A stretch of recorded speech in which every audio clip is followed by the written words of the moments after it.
അൽഹംദുലില്ലാഹി റബ്ബിൽ ആലമീൻ. അസ്സലാത്തു വസ്സലാമു അലാ റസൂലിഹിൽ കരീം വഅലാ ആലിഹി വസഹ്ബിഹി അജ്മഈൻ. അഊദു ബില്ലാഹി മിനശ് ശൈത്വാനിർ റജീം. ബിസ്മില്ലാഹിർ റഹ്മാനിർ റഹീം. യാ അയ്യുഹല്ലദീന ആമനൂ കുത്തിബ അലൈക്കുമുസ് സിയാമു കമാ കുത്തിബ അലല്ലദീന മിൻ ഖബ്ലിക്കും ലഅല്ലക്കും തത്തഖൂൻ. സ്നേഹമുള്ള സഹോദരന്മാരെ, സഹോദരികളെ, അള്ളാഹുവിൻ്റെ വിധി വിലക്കുകളും അവൻ്റെ നിയമനിർദ്ദേശങ്ങളും അനുസരിച്ച് ജീവിക്കണം എന്നാദ്യമായി എല്ലാവരെയും ഉപദേശിക്കുകയാണ്, വസിയ്യത്ത് ചെയ്യുകയാണ്. നാം ഏവരും ഹിജ്റ 1446 റമളാനിനെ വരവേൽക്കാനായി മാനസികമായും ശാരീരികമായുമൊക്കെ തയ്യാറെടുത്തുകൊണ്ടിരിക്കുന്ന സന്ദർഭമാണ്. അതിൻ്റെ ഒരു തുടക്കം, അല്ലെങ്കിൽ റമളാൻ ആസന്നമായി എന്നതിൻ്റെ ഒരു ലക്ഷണമായി, അടയാളമായി നമ്മുടെ വീടുകളും പരിസരങ്ങളുമൊക്കെ ചില കുടുംബങ്ങളെങ്കിലും അലങ്കരിക്കാൻ തുടങ്ങിയിട്ടുണ്ട്. ഇന്നലെ മഗ്‌രിബ് നമസ്കരിക്കാൻ വേണ്ടി എൻ്റെ ഫ്ലാറ്റിൽ നിന്ന് ഇറങ്ങുമ്പോൾ സമീപ ഫ്ലാറ്റിലെ സഹോദരി റമളാൻ മുബാറക്ക് എന്ന സ്റ്റിക്കറുകൾ കൂട്ടിച്ചേർത്ത് ഒരു മാല ഉണ്ടാക്കിയിട്ട് ഞങ്ങൾ ഇറങ്ങിപ്പോകുന്ന സ്റ്റെയർ കേസിൽ അങ്ങനെ തൂക്കിയിടുകയാണ്. എല്ലാ കൊല്ലവും അവരുടെ പതിവാണത്. വേറെ ചില വീടുകൾ ദീപാലങ്കാരങ്ങളാൽ വീടും പരിസരവുമൊക്കെ ഭംഗിയാക്കാറുണ്ട്.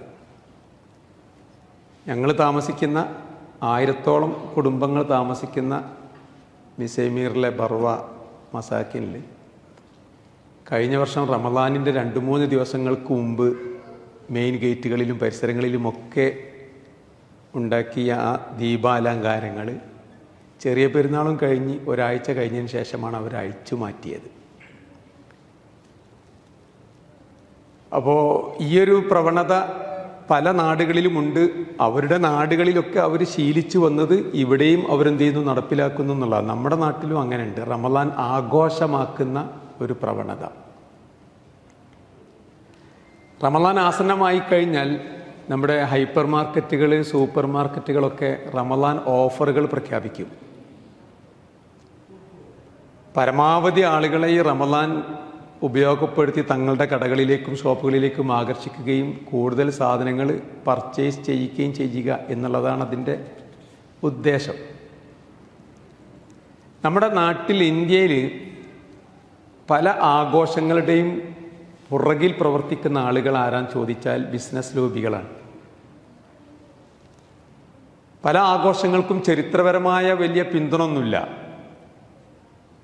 ചിലത് ദീപങ്ങളുടെ പേരിൽ, ചിലത് സ്വർണ്ണാഭരണങ്ങളുടെ പേരിൽ, ചിലത് കൊയ്ത്തിൻ്റെ പേരിൽ, ചിലത് കൃഷിയുടെ പേരിൽ, ഇങ്ങനെ പലതിൻ്റെയും പേരിൽ ആഘോഷങ്ങൾ കൊണ്ടാടുകയും ആ ആഘോഷങ്ങളെ മുഴുവൻ കച്ചവടവൽക്കരിക്കുകയും അതിലൂടെ തങ്ങൾക്ക് എത്രമാത്രം ലാഭമുണ്ടാക്കാൻ സാധിക്കും എന്ന് ചിന്തിക്കുകയും അതിനുവേണ്ടി ഈ ആഘോഷങ്ങളെ ഉപയോഗപ്പെടുത്തുകയോ ദുരുപയോഗപ്പെടുത്തുകയോ ചെയ്യുന്ന പ്രവണത നമ്മുടെ നാട്ടിൽ ധാരാളമായി കാണാം. കുറച്ചു കാലമായി റമളാൻ എന്ന ഈ പുണ്യമാസത്തെയും ഇങ്ങനെ കച്ചവടക്കാർ, ബിസിനസ്സുകാർ ഹൈജാക്ക് ചെയ്യുകയും അങ്ങനെ നാട്ടിലും ഇവിടെയും മലയാളികളൊക്കെ എവിടെയൊക്കെ ഉണ്ടോ അവിടങ്ങളിലൊക്കെ ധാരാളമായി കച്ചവടം തകൃതിയായി കച്ചവടം നിർവഹിക്കപ്പെടുന്ന ഒരു മേളയായി, ചന്തയായി റമളാൻ മാറ്റപ്പെടുന്നൊരവസ്ഥ നമ്മൾ കണ്ടുകൊണ്ടിരിക്കുന്നുണ്ട്. ടെലിവിഷൻ ചാനലുകളൊക്കെ കൂടുതൽ പ്രചാരം നേടിയ ഈ കാലത്ത് റമളാനുമായി ബന്ധപ്പെട്ട വ്യത്യസ്തങ്ങളായ പ്രോഗ്രാമുകളാണ്, വിനോദ പരിപാടികളാണ്. അവർ ഈ റമളാൻ എന്ന ഒരു മാസത്തെ എങ്ങനെ കൂടുതൽ വിനോദത്തിന് ഉപയോഗിക്കാം എന്ന ചിന്തയിലാണ് അവരോരോരുത്തരും. ഇപ്പോൾ യൂട്യൂബ്, അതേപോലെ ഫേസ്ബുക്ക്, ഇൻസ്റ്റഗ്രാം ഇങ്ങനെയുള്ള സോഷ്യൽ മീഡിയയുടെ അതിപ്രസരമാണല്ലോ. അതൊക്കെ തന്നെ റമദാൻ ആസന്നമായാൽ കാണാൻ സാധിക്കുക റമദാൻ സ്പെഷ്യൽ ഫുഡുകളുടെ വീഡിയോകളാണ്, അല്ലെങ്കിൽ അതിൻ്റെ റീലുകളാണ്, അതിൻ്റെ ഷോർട്ടുകളാണ്. നമ്മുടെ സഹോദരിമാർ ഈ സമയത്ത് ഏറ്റവും കൂടുതൽ സമയം ചെലവഴിക്കുന്നത് വൈവിധ്യമാർന്ന വ്യത്യസ്തങ്ങളായ ഫുഡുകൾ ഈ റമദാനിൽ എങ്ങനെ ഉണ്ടാക്കാൻ പറ്റും എന്നതിനെക്കുറിച്ചാണ്. എനിക്കറിയാം, കോഴിക്കോട്, പൊന്നാനി മുതലായ പ്രദേശങ്ങളിൽ റമദാൻ ആസന്നമാകുമ്പോൾ സ്ത്രീകൾ ചില ദിവസങ്ങൾ പലഹാരങ്ങൾ ഉണ്ടാക്കാൻ വേണ്ടി മാത്രം മാറ്റിവെക്കുകയാണ്. റമദാൻ സ്പെഷ്യൽ പലഹാരങ്ങൾ. ഈ ജീവിത ശൈലി രോഗങ്ങളുമായി ബന്ധപ്പെട്ട് ചികിത്സ തേടുന്ന ആളുകൾ ഡോക്ടർമാരെ കാണുമ്പോൾ അവർ പറയും, റമദാൻ സമാഗതമാവുകയാണ്, അടുക്കുകയാണ്, നിങ്ങൾ തീറ്റയുടെ കാര്യമൊക്കെ ഒന്ന് ശ്രദ്ധിക്കണം കേട്ടോ. എന്ന് വെച്ചാൽ ജീവിതശൈലി രോഗങ്ങൾ ഏറ്റവും കൂടുതൽ വർദ്ധിക്കാൻ സാധ്യതയുള്ള സമയമാണ്, മാസമാണ് റമദാൻ എന്ന് പറഞ്ഞു. പലരും പറയുന്നത് കേട്ടിട്ടുണ്ട്, റമദാൻ തുടങ്ങുമ്പോൾ തൂക്കത്ര ഉണ്ടായിരുന്നുള്ളൂ, ഇപ്പോൾ റമദാൻ കഴിഞ്ഞപ്പോൾ തൂക്കത്ര കിലോ കൂടിയും. ആഹാരവും പാനീയവും ഒക്കെ കുറയ്ക്കേണ്ട മാസമാണ്. പക്ഷെ എന്താ ഉണ്ടാകുന്ന റിസൾട്ട് എന്താണെന്ന് ചോദിച്ചാൽ റമദാൻ കഴിയുമ്പോൾ എല്ലാവരുടെയും തൂക്കം കൂടുകയാണ് ചെയ്യുന്നത്. അപ്പം ഈ നിലക്ക് റമദാൻ, ഇതിൻ്റെ മറ്റെല്ലാ വശങ്ങളും അങ്ങനെ തന്നെയാണ്. റമദാൻ എന്ന് പറയുന്ന പവിത്രമായ ഒരു മാസത്തെ, അനുഗ്രഹീതമായ ഒരു മാസത്തെ ആരാധനകൾ കൊണ്ടും ദൈവസ്മരണകൾ കൊണ്ടും സജീവമാകേണ്ട ഒരു മാസത്തെ എങ്ങനെ വിപരീത ദിശയിലേക്ക് തിരിച്ചുവിടപ്പെട്ടു, ആ മാസം എങ്ങനെ മറ്റു ചില താല്പര്യങ്ങൾക്ക് വേണ്ടി ഉപയോഗപ്പെടുത്തപ്പെട്ടു, എന്തൊരു ലക്ഷ്യത്തിന് വേണ്ടിയാണോ റമദാൻ നിശ്ചയിച്ചത് ആ ലക്ഷ്യത്തിൽ നിന്ന് അകലുകയും, എന്താണോ റമദാനിലൂടെ വിശ്വാസികളിൽ നിന്ന് പ്രതീക്ഷിക്കപ്പെടുന്നത് അത് ലഭിക്കാതിരിക്കുകയും, റമദാനിൻ്റെ ലക്ഷ്യം തന്നെ വിസ്മരിക്കപ്പെടുകയും വിമലീകരിക്കപ്പെടുകയും ചെയ്ത, മലീമസമാക്കപ്പെടുകയും ചെയ്ത ഒരു സാഹചര്യത്തിലാണ് നാം ഓരോരുത്തരും ഉള്ളത്. ഇതിനൊരു മാറ്റം ആവശ്യമാണ്. റമദാൻ എന്നത് പവിത്രമായ ഒരു ആരാധനയുടെ മാസമാണ്. വിശുദ്ധ ഖുർആനിൽ പേര് പറഞ്ഞ ഒരൊറ്റ മാസമേ ഉള്ളൂ. 12 മാസം എന്നുള്ളത് ഖുർആൻ സമർത്ഥിച്ചിട്ടുണ്ട്, പറഞ്ഞിട്ടുണ്ട്. അതേപോലെ ചില മാസങ്ങളെക്കുറിച്ചുള്ള സൂചനകളും പറഞ്ഞിട്ടുണ്ട്. ഹറാമാക്കപ്പെട്ട മാസങ്ങളെക്കുറിച്ച് പറഞ്ഞിട്ടുണ്ട്, ഹജ്ജ് മാസത്തെക്കുറിച്ചൊക്കെ പറഞ്ഞിട്ടുണ്ടെങ്കിലും മാസം എന്ന നിലയ്ക്ക് പേര് പറഞ്ഞ ഒരൊറ്റ മാസമേ ഖുർആനുള്ളൂ. അത് റമദാൻ മാസമാണ്. ഷഹ്റു റമദാനല്ലദി ഉൻസില ഫീഹിൽ ഖുർആനു ഹുദൻ ലിന്നാസി വബയ്യിനാത്തിൻ മിനൽ ഹുദാ വൽ ഫുർഖാൻ. റമദാൻ മാസം, ആ മാസത്തിലാണ് ഖുർആൻ ഇറക്കപ്പെട്ടത്. ഖുർആൻ എന്ന് പറയുന്നത് ഹുദൻ ലിന്നാസ്, ജനങ്ങൾക്ക് ഹുദയാണ്. വബയ്യിനാത്തിൻ മിനൽ ഹുദാ, ഹുദയുടെ സന്മാർഗത്തിൻ്റെ സുവ്യക്തമായ ദൃഷ്ടാന്തങ്ങളാണ്. അതേപോലെ വൽ ഫുർഖാൻ, അത് സത്യവും അസത്യവും വേർതിരിക്കുന്ന ഗ്രന്ഥവുമാണ്. അപ്പം ഇങ്ങനെ സത്യവും അസത്യവും വേർതിരിക്കുന്ന സന്മാർഗത്തിൻ്റെ വ്യക്തമായ നിദർശനമായ വിശുദ്ധ ഖുർആൻ എന്ന ഗ്രന്ഥം അവതരിപ്പിക്കപ്പെട്ട മാസമാണ് റമദാൻ. അതുകൊണ്ട് ഫമൻ ഷഹിദ മിൻകുമു ഷഹ്റ ഫല്യസുംഹു, ആ മാസത്തിൽ ആര് ഷാഹിദായിട്ടുണ്ടോ അയാൾ എന്ത് ചെയ്യട്ടെ, ആ മാസം വ്രതം അനുഷ്ഠിക്കട്ടെ. റമള എന്ന വാക്കിന് ഷെയ്ഖുൽ ഇസ്ലാം ഇബ്നു തൈമിയൊക്കെ പറഞ്ഞത് കരിച്ച് കളയുക എന്നാണ് അതിൻ്റെ അർത്ഥം. അതിൻ്റെ ഉദ്ദേശം യുഹരിക്കു ദുനൂബ്, മനുഷ്യരുടെ പാപങ്ങൾ കരിച്ചു കളയുന്നു എന്നാണ്. അപ്പം നമ്മുടെ മുഴുവൻ പാപങ്ങളും കുറ്റങ്ങളും കരിച്ചു കളയേണ്ട മാസമാണ് റമളാൻ. അതിന് സാധ്യമാകുമാറ് ഈ റമളാനിനെ എല്ലാ അർത്ഥത്തിലും ഉപയോഗപ്പെടുത്തണം. അപ്പോഴേ ആ ലക്ഷ്യം സാധ്യമാകൂ. നബി സല്ലല്ലാഹു അലൈഹി വസല്ലമയിൽ നിന്ന് ഇമാം അഹ്മദ് ഉദ്ധരിക്കുന്ന, അദ്ദേഹത്തിൻ്റെ മുസ്നദിൽ ഉദ്ധരിക്കുന്ന ഒരു ഹദീസുണ്ട്. റമളാനിൻ്റെ പ്രത്യേകതയായി പറയപ്പെടുമ്പോൾ സാന്ദർഭികമായി നമ്മൾ ഓർക്കേണ്ട ഒരു വചനമാണ്. നബി സല്ലല്ലാഹു അലൈഹി വസല്ലമ പറഞ്ഞത്, ഉൻസിലത്തു സുഹുഫി ഇബ്രാഹിം അലൈഹിസ്സലാം ഫി അവ്വലി ലൈലത്തിൻ മിൻ റമളാൻ. ഇബ്രാഹിം അലൈഹി സ്വലാത്തു വസ്സലാമിന് നൽകപ്പെട്ട ഏടുകൾ ഖുർആനിലുണ്ടല്ലോ, സുഹുഫി ഇബ്രാഹിമ വ മൂസ. അപ്പം ഇബ്രാഹിം നബിക്ക് നൽകപ്പെട്ട ഏടുകൾ അവതരിപ്പിക്കപ്പെട്ടത് ഫി അവ്വലി ലൈലത്തിൻ മിൻ റമളാൻ, റമളാനിൻ്റെ ഒന്നാമത്തെ രാവിലാണ്. വ ഉൻസിലത്തി തൗറാത്തു ഫീ സിത്തിൻ മലൈന മിൻ ഷഹ്രി റമളാൻ. റമളാൻ മാസത്തിലെ 6 ദിവസം കഴിഞ്ഞുള്ള രാത്രിയിൽ, ഫീ ലൈലത്തിൻ, 6 ദിവസം കഴിഞ്ഞുള്ള രാത്രിയിലാണ് മൂസാ നബിക്ക് തൗറാത്ത് എന്ന ഗ്രന്ഥം നൽകപ്പെട്ടിട്ടുള്ളത്. വൽ ഇഞ്ചീൽ ഫീ സലാസ് അഷർ ഹലത്ത് മിൻ റമളാൻ. റമളാനിലെ 13 ദിവസം കഴിഞ്ഞിട്ടാണ് ഇഞ്ചീൽ എന്ന ഗ്രന്ഥം അവതരിപ്പിക്കപ്പെട്ടത്. വ ഉൻസിലൽ ഫുർഖാൻ ഫീ ലൈലത്തിൻ മലത്ത് 24 ഫീ ഷഹ്രി റമളാൻ. റമളാൻ മാസത്തിലെ 24 ദിവസം കഴിഞ്ഞിട്ടുള്ള ഒരു രാത്രിയിലാണ് വിശുദ്ധ ഖുർആൻ ഇറക്കപ്പെട്ടത്. അപ്പോൾ ഇവിടെ ഖുർആനിൻ്റെ അവതരണം റമളാൻ മാസത്തിലാണ് എന്ന വിഷയത്തിൽ സംശയമില്ല. ഖുർആൻ തന്നെ ആ കാര്യം കൃത്യമായി പറഞ്ഞതാണ്. ഞാൻ നേരത്തെ ഓതി വെച്ചല്ലോ, ഷഹ്റു റമളാൻ അല്ലദീ ഉൻസില ഫീൽ ഖുർആൻ ഇന്നാ അൻസൽനാഹു ഫീ ലൈലത്തിൻ മുബാറക്ക. ഒരു അനുഗ്രഹീതമായ രാത്രിയിലാണ് വിശുദ്ധ ഖുർആനിനെ നാം ഇറക്കിയതെന്ന് സൂറത്ത് ദുഖാനിൽ കാണാം. ഇന്നാ അൻസൽനാഹു ഫീ ലൈലത്തിൽ ഖദ്ർ. ലൈലത്തുൽ ഖദ്റിലാണ് ഖുർആനെ ഇറക്കിയതെന്ന് സൂറത്തുൽ ഖദ്റിലുണ്ട്. അപ്പോൾ പണ്ഡിതന്മാർ പറഞ്ഞത് ഖുർആൻ ഇറങ്ങിയ രാവ് അത് അനുഗ്രഹീതമായൊരു രാവാണ്. ആ രാവിന് പറയുന്ന പേര് ലൈലത്തുൽ ഖദ്ർ എന്നാണ്. ആ ലൈലത്തുൽ ഖദ്ർ എന്ന അനുഗ്രഹീത രാവ് റമളാൻ മാസത്തിലാണ്. റമളാൻ മാസത്തിലാണ് ഖുർആൻ ഇറങ്ങിയത് എന്ന് വച്ചാൽ അതിൻ്റെ താല്പര്യം അള്ളാഹുവിൻ്റെ ജ്ഞാനരേഖയാകുന്ന ലൗഹുൽ മഹ്ഫൂദിൽ നിന്ന് ഖുർആൻ ജുംല ഒന്നിച്ച് ഒന്നാം ആകാശത്തേക്ക് ഇറക്കപ്പെട്ടത് ആ ലൈലത്തുൽ ഖദ്റിൻ്റെ അന്നാണ് എന്നാണ്. അവിടെ നിന്ന് പിന്നീട് കാലാകാലങ്ങളിലായി 10-23 വർഷങ്ങളിലായി നബി സല്ലല്ലാഹു അലൈഹി വസല്ലമക്ക് സാന്ദർഭികമായി എന്ത് ചെയ്തു? പിന്നീട് ജിബ്രീൽ മുഖേന ഇറക്കപ്പെട്ടു. മറ്റു ചില ആളുകൾ പറയുന്ന വ്യാഖ്യാനം, വിശുദ്ധ ഖുർആൻ ആദ്യമായി ജിബ്രീൽ അലൈഹി സ്വലാത്തു വസ്സലാം നബി സല്ലല്ലാഹു അലൈഹി വസല്ലമക്ക് ഹിറാ ഗുഹയിൽ വെച്ച് ഇഖ്റ ബിസ്മി റബ്ബിക്കല്ലദീ ഖലഖ് ഖലഖൽ ഇൻസാന മിൻ അലഖ് എന്ന് തുടങ്ങിയ ആദ്യ വചനങ്ങൾ ഇറക്കിയത് അല്ലെങ്കിൽ അവതരിപ്പിച്ചത്, ഓതിക്കൊടുത്തത് ഈ പറഞ്ഞ ലൈലത്തുൽ ഖദ്റിലാണ് എന്നാണ്. അപ്പോൾ ആ ഒരു വിഷയത്തിൽ എങ്ങനെയാണ് വിശുദ്ധ ഖുർആന്റെ അവതരണം റമളാൻ മാസത്തിൽ സംഭവിച്ചത് എന്നതിനെക്കുറിച്ച് പണ്ഡിതന്മാർക്ക് അഭിപ്രായ വ്യത്യാസമുണ്ട്. പക്ഷെ അത് റമളാൻ മാസത്തിലാണ് എന്നതിൽ യാതൊരു സംശയവുമില്ല. വിശുദ്ധ ഖുർആൻ മാത്രമല്ല, വിശുദ്ധ ഖുർആൻ പരാമർശിച്ച മറ്റു ദൈവിക ഗ്രന്ഥങ്ങളുടെയും അവതരണം നടന്നത് ഈ ഒരു മാസത്തിലാണ് എന്ന് നബി സല്ലല്ലാഹു അലൈഹി വസല്ലമയും സാക്ഷ്യപ്പെടുത്തുകയുണ്ടായി.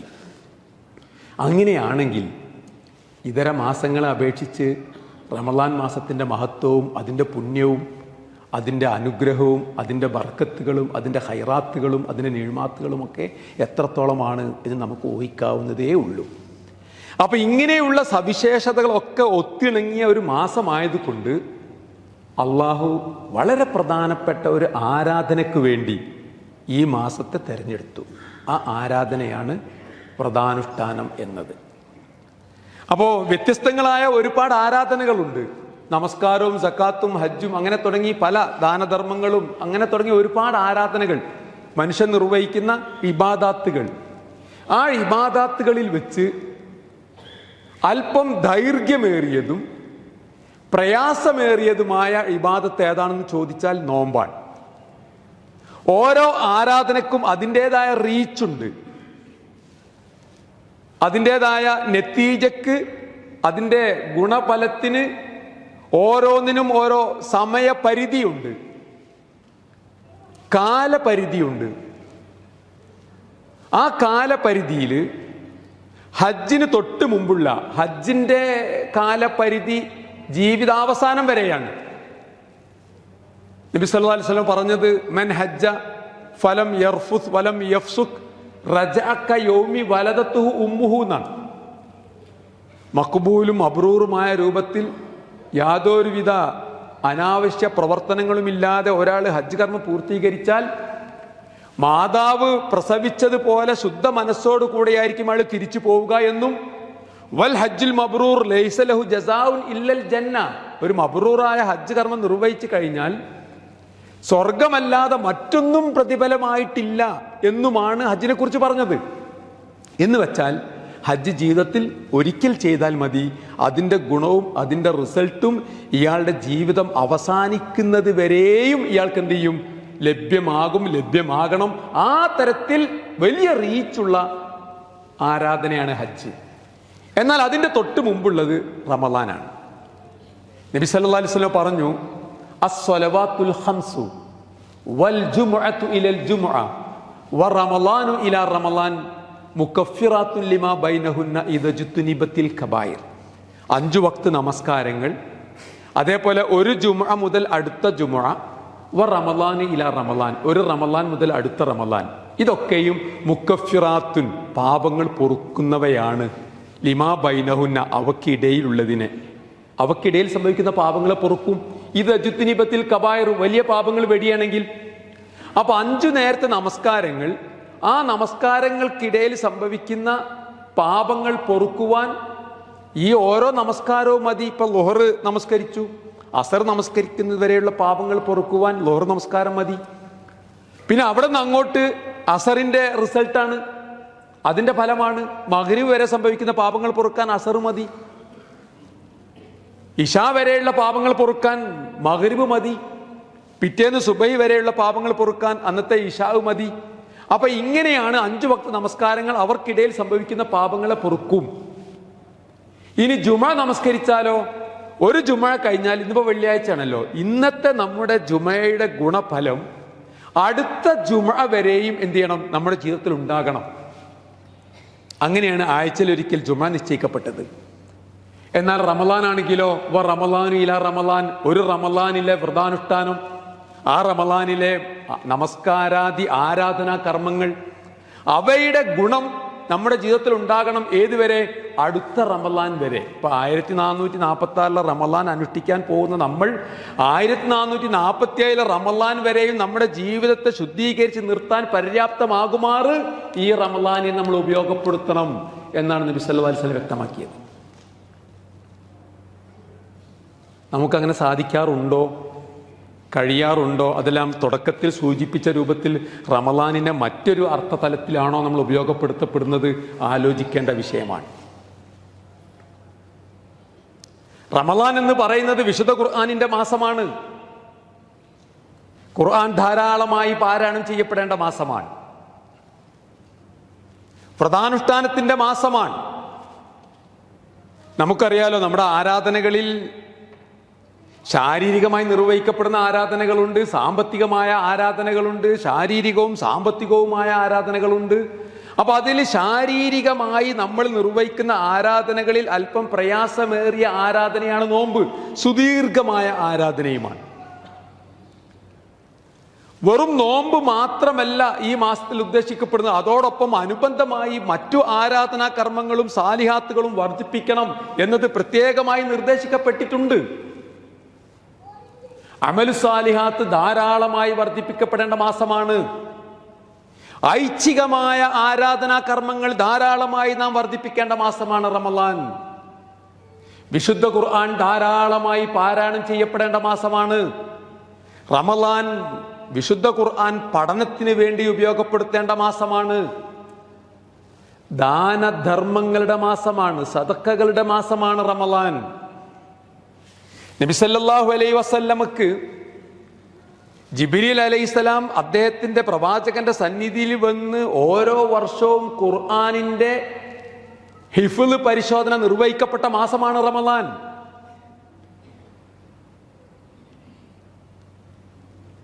ഓരോ വർഷവും ജിബ്രീൽ അലൈഹിസ്സലാം പ്രവാചകന്റെ അടുക്കലേക്ക് വരും. എന്നിട്ട് അതുവരെ അവതരിപ്പിക്കപ്പെട്ട വിശുദ്ധ ഖുർആനിന്റെ ഹിഫ്ള് അതിന്റെ ക്രമമനുസരിച്ച്, തർത്തീബ് അനുസരിച്ച് തന്നെയാണോ എന്നുള്ളത് ജിബ്രീൽ ഉറപ്പുവരുത്തും. അതിന് അർദത്തുൽ ഖുർആൻ എന്നാ പറയാം. നബി സല്ലല്ലാഹു അലൈഹി വസല്ലമ മരിച്ച അവസാനത്തെ ഹിജ്റ 10-ാം വർഷത്തിലെ റമളാനിൽ ജിബ്രീൽ അലൈഹിസ്സലാം 2 പ്രാവശ്യം പ്രവാചകൻ സല്ലല്ലാഹു അലൈഹി വസല്ലമയുടെ ഹിഫ്ള് പരിശോധിച്ചു എന്നാണ്. അതിനുശേഷം പിന്നീട് വളരെ കുറഞ്ഞ ആയത്തുകളെ ഖുർആനിൽ അവതരിപ്പിക്കപ്പെട്ടിട്ടുള്ളൂ. അതുകൊണ്ട് തന്നെ എല്ലാ റമളാനിലും 10 ദിവസം അവസാനത്തിൽ ഇത്തികാഫ് ഇരിക്കാറുണ്ടായിരുന്ന പ്രവാചകൻ സല്ലല്ലാഹു അലൈഹി വസല്ലമ തൻ്റെ അവസാനത്തെ റമളാനിൽ, ഹിജ്റ 10-ാം വർഷത്തെ റമളാനിൽ 20 ദിവസമാണ് എന്ത് ചെയ്തത്? ഇഅ്തികാഫ് ഇരുന്നത്. കാന റസൂലുള്ളാഹി സ്വല്ലല്ലാഹു അലൈഹി വസല്ലം അജ്വദന്നാസ്, ജനങ്ങളുടെ കൂട്ടത്തിൽ ഏറ്റവും കൂടുതൽ ഉദാരമതിയായിരുന്നു പ്രവാചകൻ. വകാന അജ്വദു മാ യകൂനു ഫീ റമളാൻ ഹീന യൽഖാഹു ജിബ്രീൽ, നബി സല്ലല്ലാഹു അലൈഹി വസല്ലമ ഏറ്റവും കൂടുതൽ ഔദാര്യം ചെയ്യാറുണ്ടായിരുന്നത് ജിബ്രീൽ അദ്ദേഹത്തെ വന്ന് കണ്ടുമുട്ടുന്ന സന്ദർഭത്തിലാണ്. വകാന യൽഖാഹു ഫീ കുല്ലി റമളാൻ, എല്ലാ റമളാനിലും ജിബ്രീൽ അലൈഹിസ്സലാം നബി സല്ലല്ലാഹു അലൈഹി വസല്ലമയെ വന്ന് കണ്ടുമുട്ടുകയും ഫയുദാരിസുഹുൽ ഖുർആൻ, പ്രവാചകന് ഖുർആൻ പഠിപ്പിച്ചു കൊടുക്കുകയും മുദാറസത്ത് നടത്തുകയും ചെയ്യുന്ന യുദാരിസ് മുദാറസ.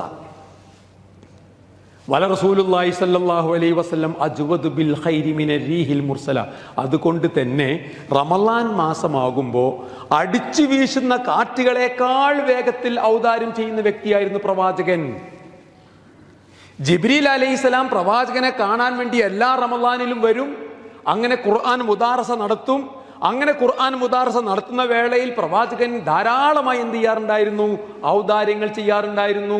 റമളാനിൽ അടിച്ചു വീശുന്ന കാറ്റുകളേക്കാൾ വേഗത്തിൽ ഔദാര്യം കാണിക്കുന്ന വ്യക്തിയായിരുന്നു പ്രവാചകൻ എന്നതിൽ നിന്ന് ഈ മാസത്തിന് ദാനധർമ്മങ്ങളുമായി, ഉദാരതയുമായി, പാവങ്ങളുടെ കണ്ണീരൊപ്പുന്ന, അവർക്ക് ഭക്ഷണം നൽകുന്ന, അവരുടെ വിഷമങ്ങളും ദുരിതങ്ങളുമൊക്കെ അകറ്റുന്ന ഇത്തരത്തിലുള്ള പ്രവർത്തനങ്ങൾക്ക് എത്രമാത്രം ബന്ധമുണ്ട് എന്നുള്ളത് നമുക്ക് മനസ്സിലാക്കാൻ സാധിക്കുന്നു.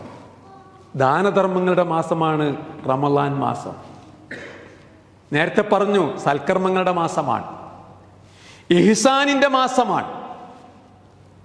എല്ലാവിധ നന്മകളും 10 മടങ്ങ് വർദ്ധിപ്പിക്കേണ്ട മാസമാണ്.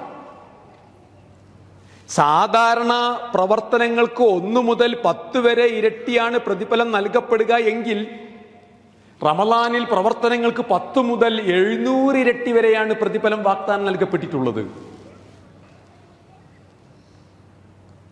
റമളാൻ ഇഅ്തികാഫിന്റെ മാസമാണ്, രാത്രി നമസ്കാരങ്ങളുടെ മാസമാണ്.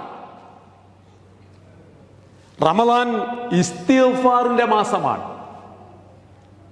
റമളാൻ തൗബയുടെ മാസമാണ്. ഇങ്ങനെ തുടങ്ങി ഒരു വിശ്വാസി സംബന്ധിച്ചിടത്തോളം മറ്റുള്ള മനുഷ്യരെ ചേർത്ത് പിടിക്കേണ്ട മാസമാണ് റമളാൻ. പണക്കാരായ ആളുകൾക്ക് പാവപ്പെട്ടവന്റെ കഷ്ടപ്പാടും ദുരിതവും വിശപ്പിന്റെ വേദന എത്രത്തോളമാണ് എന്ന് പണക്കാരെ ബോധ്യപ്പെടുത്തുന്ന മാസമാണ് റമളാൻ. അങ്ങനെ തുടങ്ങി ഒരുപാട് സവിശേഷതകൾ ഉൾക്കൊള്ളുന്ന ഒരു മാസത്തെ അതിൻ്റെ മുഴുവൻ പുണ്യങ്ങളും ഉൾക്കൊണ്ടുകൊണ്ട് ആവാഹിച്ചുകൊണ്ട് ആ മാസത്തെ ആചരിക്കുവാൻ നമുക്ക് ഓരോരുത്തർക്കും കഴിയാറുണ്ടോ ഇല്ലയോ?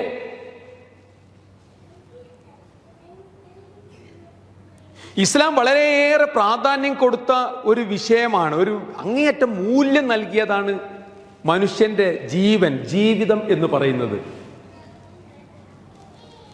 ജീവിതം എന്ന് പറയുന്നത് ഒരർത്ഥത്തിൽ സമയമാണ്. നമ്മുടെ സമയമാണ് നമ്മുടെ ജീവിതം. ജീവിതത്തിൽ നിന്ന് സമയത്തെ മാറ്റിയാൽ 0 ആണ്. അതുകൊണ്ടാണ് വിശുദ്ധ ഖുർആൻ വൽ അസ്ർ, കാലത്തെ സത്യം ചെയ്ത് പറയുന്നത്. ഒരു വിശ്വാസിയെ സംബന്ധിച്ചിടത്തോളം വളരെ വിലപ്പെട്ടതാണ് അവന്റെ സമയം എന്ന് പറയുന്നത്. ആ സമയത്തിന്റെ വില 10 മടങ്ങ് വർദ്ധിക്കുന്ന സന്ദർഭമാണ് റമളാൻ. ആ റമളാനിലെ ഒരു നിമിഷം പോലും വെറുതെ പാഴാക്കി കളയാനേ പാടില്ല. റസൂലിന്റെ വിഖ്യാതമായ ഹദീസ് ഉണ്ടല്ലോ, ലാ തസൂലു ഖദമ അബ്ദിൻ ഹത്താ യുസ്അല അൻ ഉംരിഹി ഫീമാ അഫ്നാഹു. ഓരോരുത്തരുടെയും ആയുസ്, ജീവിതം, ആ ജീവിതത്തെക്കുറിച്ച് ചോദിക്കും എന്ന് പറഞ്ഞാൽ അതിന്റെ വിവക്ഷ നിങ്ങൾക്ക് നൽകപ്പെട്ടിട്ടുള്ള സമയം ഏത് മാർഗത്തിൽ നിങ്ങൾ ഉപയോഗിച്ചു എന്നതിനെ കുറിച്ച് ചോദ്യം ചെയ്യും എന്ന് തന്നെയാണ്. നമ്മുടെ സമയത്തെക്കുറിച്ച് എന്ത് ചെയ്യും? അള്ളാഹു ചോദിക്കും. അള്ളാഹു നമുക്ക് നൽകിയ അനുഗ്രഹങ്ങളിൽ ഏറ്റവും വിലപ്പെട്ടത് ഏതാണെന്നുള്ളതിന് പണ്ഡിതന്മാർ പറഞ്ഞ മറുപടി സമയമാണെന്നാണ്. നാം ചെയ്യുന്ന എന്തു കാര്യവും സമയവുമായി ബന്ധപ്പെട്ടതാണ്. സമയമില്ലേ ഒന്നും ചെയ്യാൻ കഴിയില്ല, സമയമുണ്ടോ നമുക്ക് പലതും ചെയ്യാൻ സാധിക്കും. സമയത്തെ ഉപയോഗപ്പെടുത്തിയവൻ ആരാണോ അവൻ വിജയിച്ചു. സമയത്തെ ഉപയോഗപ്പെടുത്തുന്നതിൽ പരാജയപ്പെട്ടവൻ ആരാണോ അവൻ പരാജിതനുമായി, ജീവിതത്തിൽ പരാജിതനായി. അതുകൊണ്ട് സമയത്തിനാണ് വില. എന്നാൽ മനുഷ്യൻ ഏറ്റവും കൂടുതൽ അവഗണിക്കുകയും അശ്രദ്ധമായി തള്ളിക്കളയുകയും ചെയ്യുന്ന സാധനം ഏതാന്ന് ചോദിച്ചാൽ അതും സമയമാണ്. ഒരു കവി പറഞ്ഞിട്ടുണ്ട്, അൽ വഖ്തു അൻഫസു മാ ഉനീത ബിഹിഫ്ലിഹി വ അറാഹു അസ്ഹൽ മാ അലൈക യളിയു. നീ അങ്ങേയറ്റം വില പിടിച്ച് സംരക്ഷിച്ച് സൂക്ഷിച്ച് ശ്രദ്ധാപൂർവം നീ സൂക്ഷിച്ച് ചെലവഴിക്കേണ്ട ഒരു വസ്തുവായി അനുഗ്രഹമായി ഞാൻ സമയത്തെ കാണുന്നു. എന്നാൽ നീ അങ്ങേയറ്റം അശ്രദ്ധയോടുകൂടെ പാഴാക്കി കളയുന്ന വസ്തുവായി ഞാൻ കാണുന്നതും ഏതിനെയാണ്? സമയത്തെയാണ്. ഈ പറഞ്ഞ കവിതാ ശകലത്തെ നമ്മുടെ ഓരോരുത്തരുടെയും ജീവിതവുമായി നമ്മളൊന്ന് കണക്ട് ചെയ്യാം. ഈ സമയമെന്ന ഏറ്റവും വലിയൊരു അനുഗ്രഹത്തെ എത്രത്തോളം നമുക്ക് ഉപയോഗപ്പെടുത്താൻ സാധിക്കുന്നു, നമുക്ക് ഓരോരുത്തർക്കും ഉപയോഗപ്പെടുത്താൻ സാധിക്കുന്നു, അതിനെ ഗുണകരമായ വിഷയത്തിലാണോ അതല്ല കുറ്റകരമായ വിഷയത്തിലാണോ കൂടുതൽ ഉപയോഗപ്പെടുത്തപ്പെടുന്നത് എന്നതിനെ കുറിച്ച് നമ്മൾ എന്ത് ചെയ്യണം? ആലോചിക്കണം. എന്നിട്ട് ഈ വിഷയം ചർച്ച ചെയ്ത പണ്ഡിതന്മാർ പറയുന്നത്, വിശ്വാസികളെ സംബന്ധിച്ചിടത്തോളം ഏറ്റവും മൂല്യമുള്ള വിലപ്പെട്ട റമളാൻ മാസം വിശ്വാസി എന്ത് ചെയ്യുന്നു? പാഴാക്കി കളയുന്നു. ഇതിനേക്കാൾ വലിയൊരു സങ്കടം വേറെ ഇല്ല. അപ്പൊ നമ്മുടെ ജീവിതത്തിലെ ഏറ്റവും വലിയ നഷ്ടം ഏതാന്ന് ചോദിച്ചാൽ, ഏറ്റവും വിലപ്പെട്ട റമളാനിലെ പുണ്യപ്പെട്ട സമയങ്ങളെ നമ്മൾ എന്ത് ചെയ്യുന്നു? നഷ്ടപ്പെടുത്തുന്നു എന്നതായിരിക്കും നമ്മുടെ ജീവിതത്തിലെ ഓരോ നഷ്ടവും വിലപ്പെട്ട നഷ്ടം എന്നാണ് പണ്ഡിതന്മാർ വ്യക്തമാക്കിയിട്ടുള്ളത്. അങ്ങനെയല്ലേ എന്നുള്ളത് നിങ്ങൾ ഓരോരുത്തരും ആലോചിച്ച് നോക്കുക. സമയത്തിന്, ജീവിതത്തിന് വലിയ വിലയാണ്. ആ വില സമയം ഒരു സമയത്ത് നഷ്ടപ്പെടുത്താൻ പാടില്ല. റമളാനിലാണെങ്കിലോ അശേഷം നഷ്ടപ്പെടുത്താൻ പാടില്ല. പക്ഷെ എന്ത് ചെയ്യുന്നു നമ്മൾ റമളാനിൽ? അത് എങ്ങനെ നഷ്ടപ്പെടുത്തുന്നു എന്നുള്ളത് നിങ്ങൾക്ക് ഓരോരുത്തർക്കും അറിയാം. സമയമുണ്ടെങ്കിൽ ഞാൻ വഴിയെ പറയുകയും ചെയ്യും. മറ്റൊന്ന്, മതം ധൂർത്ത്, ദുർവ്യയം ഇതിനെ വളരെ മോശമായി കാണുന്ന ഒന്നാണ്. ഇസ്ലാം വളരെ മോശമായി കാണുന്ന ഒന്നാണ് എന്ത്? ധൂർത്ത്, ദുർവ്യയം. നമുക്ക് സമ്പത്തുണ്ടാകും, ജീവിത സൗകര്യങ്ങൾ ഉണ്ടാകും, വിഭവങ്ങളൊക്കെ ഉണ്ടാകും. അത് ഏതൊക്കെ മാർഗത്തിലാണ് ഉപയോഗപ്പെടുത്തേണ്ടതെന്നുള്ള മതം പഠിപ്പിച്ചിട്ടുണ്ടോ? അത് വിശദീകരിക്കേണ്ട സമയമല്ല ഇപ്പോൾ. പക്ഷെ എന്താണെന്നറിയോ, മനുഷ്യന് എന്തെങ്കിലും ചില അനുഗ്രഹങ്ങൾ ലഭിക്കുമ്പോഴേക്ക് അതിൻ്റെ പളപ്പളപ്പ് കാണിക്കാൻ വലിയ താല്പര്യമാണ്. പൊങ്ങച്ചക്കാരനാണ് മനുഷ്യൻ. പലപ്പോഴും അവൻ ധൂർത്തിന് അടിമപ്പെടുന്നു, ദുർവ്യം ചെയ്യുന്നു. ഈ ധൂർത്തും ദുർവ്യയവും ഭക്ഷണത്തിന്റെ വിഷയത്തിലാണെങ്കിലോ അത് ഇരട്ടിയാണ്. അതിൻ്റെ ദുരന്ത ഫലം ഇരട്ടിയായിരിക്കും അതെവിടെയാണെങ്കിൽ ഭക്ഷണത്തിന്റെ കാര്യത്തിലാണെങ്കിൽ. കാരണം എന്തുകൊണ്ടെന്നറിയോ, ഒരു നേരത്തെ ഭക്ഷണത്തിന് വേണ്ടി, ഒരു കഷ്ണം റൊട്ടിക്ക് വേണ്ടി അനന്തതയിലേക്ക് കണ്ണു നട്ടിരിക്കുന്ന ലക്ഷക്കണക്കിന് കോടിക്കണക്കിന് മനുഷ്യരുള്ള നാടാണിത്. നമ്മുടെ നാട്, നമ്മുടെ ലോകം. ലോകത്ത് ഓരോ നിമിഷവും 10,000-കണക്കിന് മനുഷ്യർ ഭക്ഷണം ലഭിക്കാത്തതിന്റെ പേരിൽ, പോഷകാഹാരം ലഭിക്കാത്തതിന്റെ പേരിൽ മരിച്ചു വീഴുന്നുണ്ട്. 10,000-കണക്കിന് കുഞ്ഞുങ്ങൾ ദിനേന എന്നോണം മരിച്ചു വീഴുന്നുണ്ട് ഭക്ഷണം ലഭിക്കാഞ്ഞിട്ട്. ആഫ്രിക്കൻ രാജ്യങ്ങളിൽ നിന്നൊക്കെ വരുന്ന ചില വാർത്തകളും അതേപോലെ തന്നെ ചില റിപ്പോർട്ടുകളും ഒക്കെ കണ്ടാൽ നമുക്ക് മനസ്സിലാകും എന്താണ് ഭക്ഷണത്തിന്റെ വില എന്നുള്ളത്. ആ ഭക്ഷണം ഒരിക്കലും പാഴാക്കി കളയാൻ പാടില്ല. ഭക്ഷണം എന്നത് ആവശ്യത്തിന് വേണ്ടി ഉണ്ടാക്കുകയും ആ ആവശ്യത്തിന് വേണ്ടി ഉപയോഗിക്കുകയും ഒരിക്കലും അത് അനാവശ്യമായി തള്ളിക്കളയാതിരിക്കുകയും ചെയ്യേണ്ട ഒരു വസ്തുവാണ്. അങ്ങേറ്റം മൂല്യമുണ്ട്. നബി സല്ലല്ലാഹു അലൈഹി വസല്ലമ ഭക്ഷണത്തിൽ ഓരോ വറ്റ് എന്ന് നമ്മൾ പറയല്ലോ, അരിമണി, അതിന് പോലും ബർക്കത്തുണ്ട് എന്നും അതുപോലും അനാവശ്യമായി കളയാൻ പാടില്ല എന്നുമാണ് പഠിപ്പിച്ചിട്ടുള്ളത്. ഭക്ഷണം കഴിക്കുമ്പോൾ ഒരു വറ്റ് നമ്മുടെ പ്ലേറ്റിൽ നിന്ന് താഴെ വീണ് പോയാൽ അതെടുത്ത് കഴിച്ചോളണം. കാരണം അതിലായിരിക്കും ബർക്കത്ത്. ആ ബർക്കത്ത് എന്ത് ചെയ്യരുത്? നഷ്ടപ്പെടുത്തരുത് എന്ന് പഠിപ്പിച്ച മതമാണ് ഇസ്ലാം. അങ്ങനെയാണെങ്കിൽ ധൂർത്ത് തീരെ പാടില്ല. ആ ധൂർത്ത് ഭക്ഷണത്തിൽ അശേഷം പാടില്ല എങ്കിൽ, അങ്ങനെയാണ് വസ്തുതയെങ്കിൽ, മുസ്ലിം ലോകം ഇന്ന് ഏറ്റവും കൂടുതൽ ഭക്ഷണം അനാവശ്യമായി വേസ്റ്റാക്കി തള്ളിക്കളയുന്ന മാസം ഏതാണെന്ന് ചോദിച്ചാൽ ഞാനും നിങ്ങളും നിസ്സംശയം മറുപടി പറയും, അതേതാണ്? റമളാൻ മാസമാണ്. അപ്പൊ മറ്റു സന്ദർഭങ്ങളിൽ തന്നെ പാഴാക്കാൻ പാടില്ലാത്ത ഒരു സംഗതി മറ്റു മാസങ്ങളെ അപേക്ഷിച്ച് ഭക്ഷണം വളരെ കുറച്ച് മാത്രം കഴിക്കേണ്ട ഒരു മാസത്തിൽ ധാരാളമായി ഭക്ഷണം ഉണ്ടാക്കുകയും ധാരാളമായി ഭക്ഷണം പാഴാക്കി കളയുകയും ചെയ്യുന്നു സത്യവിശ്വാസികളായ ആളുകൾ, മുസ്ലിങ്ങൾ. ഇത് നോമ്പിന്റെ വില മനസ്സിലാക്കാത്ത ആൾക്കാരോടല്ല പറയുന്നത്. നോമ്പിന്റെ മഹത്വവും അതിന്റെ ഫളിലുമൊക്കെ അറിയുകയും നോമ്പ് അനുഷ്ഠിക്കുകയും പടച്ചവന്റെ സാമീപ്യം വേണമെന്ന് ആഗ്രഹിക്കുകയും ചെയ്യുന്ന വിശ്വാസികളായ ആളുകളുടെ ജീവിതത്തിൽ നിത്യേന എന്നോണം റമളാൻ മാസത്തിൽ സംഭവിച്ചു കൊണ്ടിരിക്കുന്ന ഒരു വസ്തുതയെക്കുറിച്ച് പറയാണ്. വിശ്വാസമില്ലാത്ത ആളുകൾ അങ്ങനെ ഭക്ഷണം പാഴാക്കി കളയുകയാണെങ്കിൽ ഇത്ര സങ്കടപ്പെടേണ്ടതില്ല.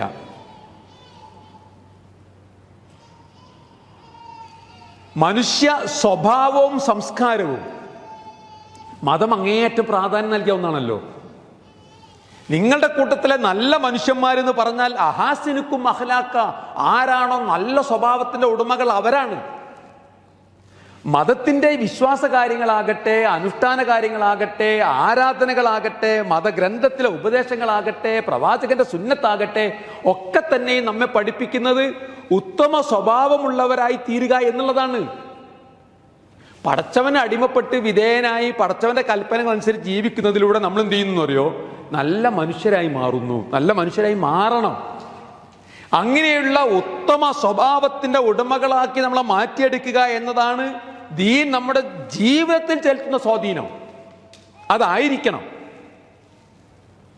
എന്നാൽ പല ആളുകളുടെയും സ്വഭാവ ദൂഷ്യം ഏറ്റവും കൂടുതൽ പ്രകടമാകുന്ന, വെളിവാകുന്ന മാസമാണ് റമളാൻ. സാധാരണഗതിയിൽ കുട്ടികളോടൊക്കെ വളരെ സൗമ്യമായി തമാശയോട് കൂടെ കളിച്ചും ചിരിച്ചുമൊക്കെ വർത്തമാനം പറയുന്ന പിതാക്കൾ റമളാൻ മാസമാകുമ്പോൾ അവരുടെ സ്വഭാവം മാറുകയാണ്. കുറച്ച് 1-2 നേരത്തെ ഭക്ഷണം ലഭിക്കാത്തതിന്റെ പേരിൽ ക്ഷുഭിതരാവാൻ, കോപാകുലരാവാൻ. അള്ളാഹു ഏറ്റവും കൂടുതൽ വെറുക്കുന്ന ദുസ്വഭാവമാണ് കോപം എന്ന് പറയുന്നത്. റസൂലെ, നിങ്ങൾ എന്നെ ഉപദേശിക്കണം, എനിക്ക് നല്ല ഉപദേശം തരണമെന്ന് പ്രവാചകന്റെ സന്നിധിയിൽ വന്ന് പറഞ്ഞപ്പോൾ പ്രവാചകൻ കൊടുത്ത ഉപദേശം ലാ തഗ്ലബ്, വേറൊന്നും വേണ്ട, നീ കോപിക്കാഞ്ഞാ മതി, ദേഷ്യം പിടിക്കരുത്. ദേഷ്യം എന്ന് പറയുന്ന, കോപം എന്ന് പറയുന്ന സ്വഭാവത്തെ നീ മാറ്റി നിർത്തണം. എന്നാൽ തന്നെ ഒരാൾക്ക് എന്ത് ചെയ്യാൻ പറ്റുന്നറിയോ? നല്ല സ്വഭാവത്തിന്റെ ഉടമയാകാൻ സാധിക്കും. നമ്മളിൽ പല ആളുകൾക്കും കോപം വരുന്നത് എപ്പോഴാണെന്നറിയോ? ഇരട്ടിക്കുന്നത്. കോപമില്ലാത്ത ആളുകൾക്ക് പോലും കോപം ഉണ്ടാകുന്ന മാസമാണ് ഏത്? റമളാൻ മാസം. അങ്ങനെ ഞാൻ ഓരോന്നോരോന്നെടുത്ത് പറയല്ല. സാധാരണഗതിയിൽ റമളാൻ മാസം എന്ന് പറഞ്ഞാൽ അനുവദനീയമായത് പോലും മാറ്റി നിർത്തപ്പെടുകയും അനുവദനീയമായതിൽ പോലും നിയന്ത്രണം ഏർപ്പെടുത്തപ്പെടുകയും ചെയ്ത ഒരു മാസമായ റമളാനിനെ,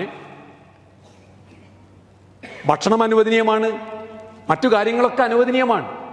ആ അനുവദനീയമായത് തന്നെ റമളാനിൽ നമ്മൾ എന്ത് ചെയ്യുന്നു? വേണ്ടാന്ന് വെക്കുന്നു, പടച്ചവന്റെ പ്രീതി ആഗ്രഹിച്ചുകൊണ്ട്. അങ്ങനെ ആയിരിക്കണമല്ലോ റമളാൻ.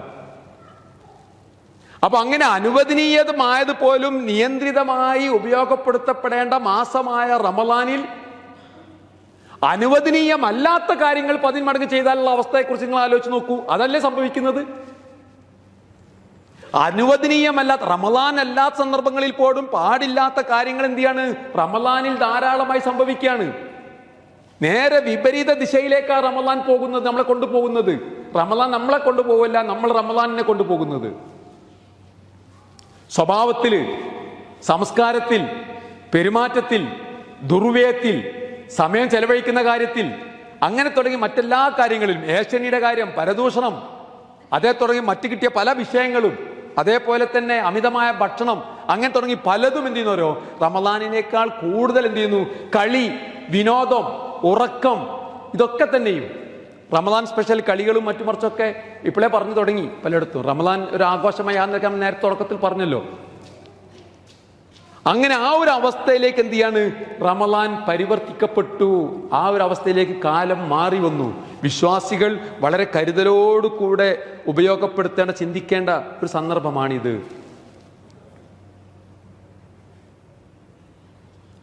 റമളാനിന്റെ പകലുകൾ എന്ന് പറയുന്നത് ഉപവാസത്തിൻ്റെതായിരിക്കണം. റമളാനിന്റെ രാവുകൾ എന്ന് പറയുന്നത് ഉപാസനയുടേതായിരിക്കണം. റമളാനിന്റെ രാത്രികളിൽ ദൈവസ്മരണകളാൽ, ദിക്റുകളാൽ, ഖുർആൻ പാരായണങ്ങളെ കൊണ്ട്, അതേപോലെ തന്നെ നമസ്കാരാദി ആരാധനകളെ, കർമ്മങ്ങളെ കൊണ്ട് സജീവമാക്കണം. റമളാനിന്റെ പകലുകളോ ആത്മീയതയുടെ ശാന്തതയിൽ നമുക്ക് ജീവിക്കാൻ സാധിക്കണം. അതോടൊപ്പം റമളാൻ അല്ലാത്ത വേളകളിൽ നമ്മൾ ചെയ്യുന്ന പ്രവർത്തനങ്ങൾ എന്തൊക്കെയാണോ ആ പ്രവർത്തനങ്ങളൊക്കെ അതിൻ്റെതായ രൂപത്തിൽ തുടരുകയും വേണം. അതിന് യാതൊരു മാറ്റവും സംഭവിക്കരുത്. മതം റമളാൻ അല്ലാത്ത സന്ദർഭങ്ങളിൽ വിലക്കിയ കാര്യങ്ങൾ എന്തൊക്കെയുണ്ടോ ആ കാര്യങ്ങൾ റമളാനിലും എന്ത് ചെയ്യണം? റമളാൻ അല്ലാത്ത സന്ദർഭങ്ങളിൽ വിലക്കിയ കാര്യങ്ങൾ റമളാനിൽ അശേഷം ഉണ്ടാകാനേ പാടില്ല. പരിപൂർണമായ ആ ഒരു ബോധത്തോടു കൂടെ ഈ ഒരു വിഷയം ഈ റമളാൻ അല്ലാത്തപ്പോഴേ പാടില്ല, അങ്ങനെയെങ്കിൽ റമളാനിൽ ഞാൻ ചെയ്യാനേ പാടില്ല. ഒരു കച്ചവടക്കാരനാണ്, ആള് സാധനത്തിന് വില, ഇസ്ലാമിലൊരു മര്യാദ ഉണ്ടല്ലോ, സാധനമൊക്കെ വില നിശ്ചയിക്കുമ്പോൾ അത്യാവശ്യ സാധനങ്ങൾ, അവശ്യ സാധനങ്ങൾ, അപ്പൊ അവ റമളാൻ ഈ ഒരു അവസരം ഉപയോഗപ്പെടുത്തി അതിന് വില വർദ്ധിപ്പിക്കാൻ പറ്റുമോ ഇല്ലേ? ഞാൻ ജോലി ചെയ്യുന്ന ആളാണ്, ജോലിയുടെ സമയം എൻ്റെ കരാർ അനുസരിച്ച് ഇത്ര മണിക്കൂറാണ്. അപ്പോൾ അതുകൊണ്ട് ഞാൻ എന്ത് ചെയ്യണം? പിന്നെ റമളാൻ അല്ലാത്ത സന്ദർഭങ്ങളിൽ കൃത്യനിഷ്ഠ പാലിക്കേണ്ട ആളാണ്. റമളാൻ ആണെങ്കിലോ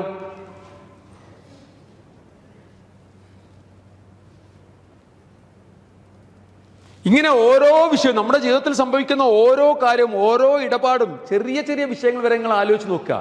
റമളാൻ അല്ലാത്തപ്പോൾ പാടില്ലാത്ത കാര്യങ്ങൾ റമളാൻ മാസത്തിൽ നമ്മൾ എന്ത് ചെയ്യുന്നുണ്ട്? കൂടുതലായി അവ റമളാനിന്റെ എല്ലാ മഹത്വത്തെയും നഷ്ടപ്പെടുത്തിക്കൊണ്ട് നാം അവ ചെയ്യുന്നുണ്ടോ ഇല്ലയോ? റമളാനിന്റെ വില നാം നൽകുന്നുണ്ടോ ഇല്ലയോ എന്ന കാര്യം എന്ത് ചെയ്യണം? നമ്മൾ ആലോചിക്കണം. ഭക്ഷണം ഒഴിവാക്കുക, പാനീയം ഒഴിവാക്കുക എന്നല്ല. പണ്ഡിതന്മാർ പറഞ്ഞത് അഹ്വനു സിയാമി തർക്കു ശറാബി വത്തആംന, നോമ്പിൽ ഏറ്റവും എളുപ്പമുള്ളത് ഭക്ഷണവും പാനീയവും ഒഴിവാക്കുക എന്നുള്ളതാണ്. ഏറ്റവും എളുപ്പം അതാണ്. ഭക്ഷണവും നമ്മളൊക്കെ മനസ്സിലാക്കി എന്താണെന്ന് അറിയോ? ഭക്ഷണവും പാനീയവും ഒഴിവാക്കിയാൽ നോമ്പായി എന്നാണ്. അതാണ് ഏറ്റവും എളുപ്പമുള്ള കാര്യം. എന്നാൽ ഇദാ സുംത ഫൽയസും സംഉക വബസറുക വലിസാനുക, നീ നോമ്പുകാരനാണോ നിന്റെ ചെവി നോമ്പ് നോൽക്കണം, നിന്റെ കണ്ണ് നോമ്പ് നോൽക്കണം, നിന്റെ നാവ് നോമ്പ് നോൽക്കണം. വയറ് മാത്രം നോമ്പ് നോറ്റാൽ പോരാ. നോമ്പിൽ ഏറ്റവും എളുപ്പം എന്താണെന്നറിയോ? വയറ് മാത്രം നോമ്പ് അനുഷ്ഠിക്കുക എന്നുള്ളതാണ് ഏറ്റവും എളുപ്പം.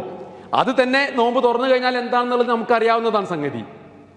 ഇനി കുറച്ച് സമയം നോമ്പ് നോൽക്കുന്നുണ്ടെങ്കിൽ നമ്മുടെ വയറ് മാത്രമേ ഉള്ളൂ, എന്താകുന്നില്ല, നമ്മുടെ ചെവിയോ നമ്മുടെ കണ്ണോ നമ്മുടെ കാതോ എന്ത് ചെയ്യുന്നില്ല? നോമ്പ് അനുഷ്ഠിക്കുന്നില്ല. അങ്ങനെയാണെങ്കിൽ നാം യഥാർത്ഥ നോമ്പുകാരനല്ല. മനുഷ്യന്റെ മുഴുവൻ അവയവങ്ങളും നോമ്പ് അനുഷ്ഠിക്കുമ്പോൾ മാത്രമേ ഒരു യഥാർത്ഥ നോമ്പുകാരനായി തീരുകയുള്ളൂ എന്നാണ്. ഇങ്ങനെയുള്ള സവിശേഷതകൾ റമളാൻ എന്ന ഈ മാസത്തിനും ആ മാസത്തെ നോമ്പിനും ഉള്ളത് കൊണ്ടാണ് അള്ളാഹു പറഞ്ഞതായി നബി സല്ലല്ലാഹു അലൈഹി വസല്ലം പറഞ്ഞത്, കുല്ലു അമലി ഇബ്നി ആദമ ലഹു ഇല്ല സിയാം ഫഇന്നഹു ലീ വ അനാ അജ്സി ബിഹി. ഒരു ഇബ്നു ആദം, മനുഷ്യന്റെ മുഴുവൻ പ്രവർത്തനങ്ങളും അവനുള്ളതാണ്, നോമ്പൊഴികെ. ഫഇന്നഹു ലീ, നോമ്പ് എനിക്കുള്ളതാണ്. വ അനാ അജ്സി ബിഹി, നോമ്പിന് ഞാനായിരിക്കും എന്ത് ചെയ്യുക? പ്രതിഫലം നൽകുക.